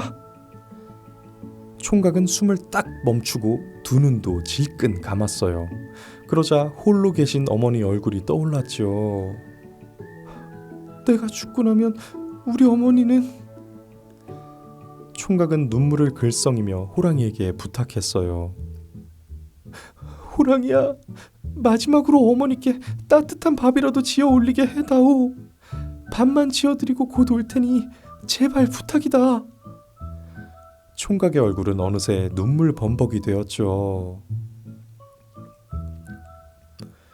총각의 말을 가만히 듣고 있던 호랑이가 2 눈을 꿈쩍꿈쩍 하더니 뱅그르르 돌아앉는 거예요.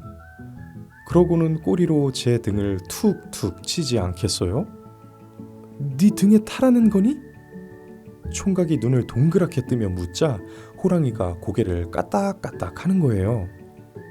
총각이 바들바들 떨며 호랑이 등에 올라탔어요.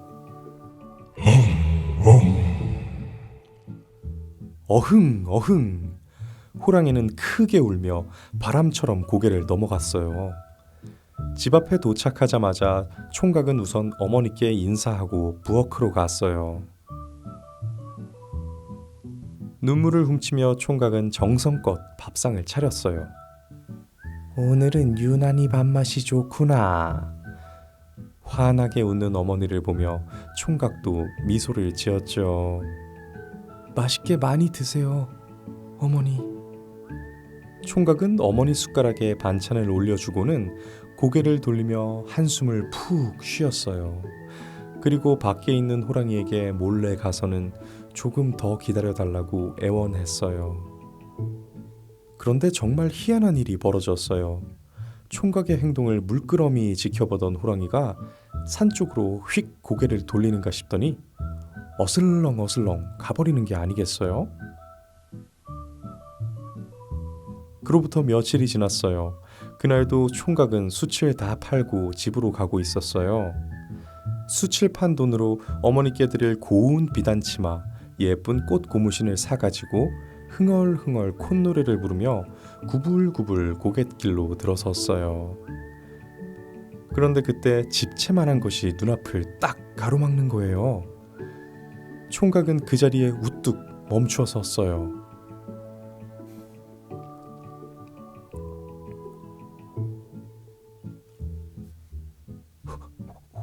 호랑이잖아. 날 잡아먹으려고 기다리고 있었나 봐. 등골이 서늘해졌지만 총각은 꾹 참으며 호랑이에게 말했죠. 며칠 전에는 정말 고마웠어. 이제 더 바랄 것이 없으니 어서 네 뜻대로 하렴. 총각은 침을 꿀꺽 삼키고 눈을 질끈 감았어요. 그런데 호랑이는 커다란 입을 벌려 잡아먹기는커녕 뱅그르르 돌아앉더니 꼬리로 제 등을 툭툭 치는 거예요. 또 등에 타라는 거니? 총각은 또다시 호랑이 등에 올라탔어요. 그러자 호랑이는 어흥 어흥 크게 울며 바람처럼 고개를 넘어 총각을 집까지 데려다 주었어요. 다음번에도 그 다음번에도 총각이 장에 다녀올 때마다 호랑이는 총각을 태우고 고개를 넘어 집에 데려다 주었어요. 그러던 어느 날 총각이 장에 갔다 돌아오는데 호랑이가 보이지 않는 거예요. 호랑이에게 무슨 일이 생긴 걸까? 총각은 이런저런 걱정을 하며 고갯길을 걸었어요. 산마루에 막 다다랐을 때 사람들이 빙 둘러서서 웅성거리지 않겠어요? 가까이 가보니 호랑이가 커다란 구덩이 속에 빠져서 으르렁거리고 있는 거예요. 늘 총각을 집까지 데려다 주던 바로 그 호랑이였어요. 깜짝 놀란 총각이 사람들에게 물었어요. 이 호랑이를 어떻게 할 건가요? 가만히 두었다가 지치면 그때 잡을 생각이오. 그러지 말고 이 호랑이를 나한테 파세요.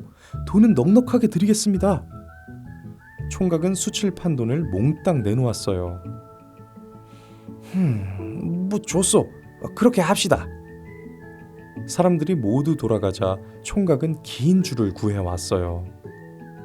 호랑이야, 어서 이 줄을 잡아.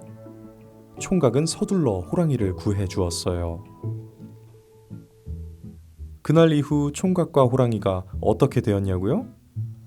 착한 총각은 세상에서 제일 듬직한 친구인 호랑이를 타고 장과 집을 오가며 어머니께 효도를 했대요. 게다가 호랑이까지 총각의 어머니께 효도를 해서 총각의 집에는 맛있는 고기가 끊이는 날이 없었죠. 호랑이가 새 식구가 된 다음부터 총각네 집엔 흥얼흥얼 콧노래 소리가 산골짝 깊이 울려 퍼졌답니다. 자, 이야기가 이렇게 끝이 났습니다. 와, 이거 반전이네요. 저 이 동화는 처음 들어봐요. 제가 알고 있는 은혜 갚은 호랑이는 아마 저랑 생각이 같으신 분이 많으실 텐데 그 왜 아이고 형님 어찌 여기 계셨소 이러면서 마치 어렸을 때 헤어진 형님이다 이렇게 해서 우리 어머니께 가자 이렇게 해서 호랑이가 진짜 자기의 그 어렸을 때 헤어진 동생인 줄 알고 그리고 자기의 진짜 어머니인 줄 알고 그런 내용이었잖아요. 근데 어찌 보면은 그때는 호랑이가 불쌍했는데 이번 전래동화는 더 모두의 해피엔딩인 것 같아요. 더 이상적인 것 같습니다. 근데 굉장히 스토리가 좋네요. 아이들에게 읽어주기도 좋아요. 좀 더 밝은 톤의 그런 호랑이 이야기였습니다. 네, 굉장히 재밌었어요 읽는데. 근데 호랑이가 왜 그랬을까요? 그 진짜 좀 전에 말씀드렸던 그 동화에서는 호랑이가 뭐 정말로 속아서 그랬다고 하더라도 이번 같은 경우는 왜 그랬을까요? 그냥 막상 보다 보니까 좀 측은해 보였나요? 근데 매일매일 이렇게 태워다 주고 이런 거 보니까 뭔가 좀 네 뭐 우버 택시도 아니고 어떻게 이렇게 매일 우범인가? 네, 어떻게 자발적으로 이렇게 계속 이렇게 데려다 줄 생각을 하죠? 사실 우리 옛날에는 호환이라는 단어 들어보신 적 있으실 거예요. 그 호랑이 때문에 일어나는 인명사고를 가지고 호환이라 그랬어요. 그 과거에는 시베리아 호랑이의 한 종류죠. 이 백두산 호랑이, 이 한국 호랑이라고 불리는 그 호랑이가 우리나라 국토 전역에도 굉장히 많았죠. 그러다 보니까 호랑이에게 이렇게 물려가는 그래서 생명을 잃거나 재산의 피해를 입는 경우가 굉장히 많았다고 해요. 그래서 조선시대에도 착호갑사라는 그런 직급을 따로 두어서 이 호환을 뭐 예방하고 또 호환에 대비하고 또 이렇게 해결하는 네, 그런 기구도 있었다고 하는데 때문에 호랑이에게도 민가는 상당히 부담스러운 곳이었습니다. 그렇기 때문에 이제 해가 지면은 보통 이렇게 아니면 굉장히 으슥한 데에서 인명사고가 난 거지 뭐 민가를 덮치거나 막 그러지는 않았던 것 같아요. 뭐 산에도 산짐승이 많을 때니까. 여기에서도 나오잖아요. 밤에 이렇게 해질녘에 혼자 가다가 이렇게 당하는 걸로. 우리는 지금 이제 호환을 겪을 일이 없으니까 이 휴전선 이남 지역에서는 그 멸종했다고 하거든요. 이 자연에 사는 호랑이들은요. 근데 뭐 사실 그렇죠. 뭐 여러 동물들이 어우러져 사는 게 가장 이상적이긴 하겠지만 솔직히 우리와 이렇게 공존할 수는 없는 것 같아요. 전래동화에 많이 나오는 호랑이들은 실제로 사람들을 많이 잡아먹은 호랑이들이거든요. 그렇기 때문에 공포의 대상이기도 하고 동시에 경외의 대상이기도 했습니다. 그래서 그 산을 지배하는 가장 우두머리 호랑이를 가지고는 그 산군이라고 부르면서 약간 영물시하기도 했어요. 그렇게 우리 조상들은 영물로서도 또 많은 민화에서 보면은 굉장히 해학적으로 그리기도 하면서 호랑이와 굉장히 친숙하게 또 두려워하면서 그렇게 같이 공존을 해왔던 것 같아요. 오늘 또 우연치 않게 호랑이가 나오는 전래동화를 새롭게 알게 되고 또 그 동화가 굉장히 마음에 들어서 네, 읽기를 잘했다는 생각이 듭니다. 별똥이 엄마가 동화책을 잘 골랐네요. 자, 오늘 125번째 동화 전래동화 호랑이 등에 탄 효자였습니다.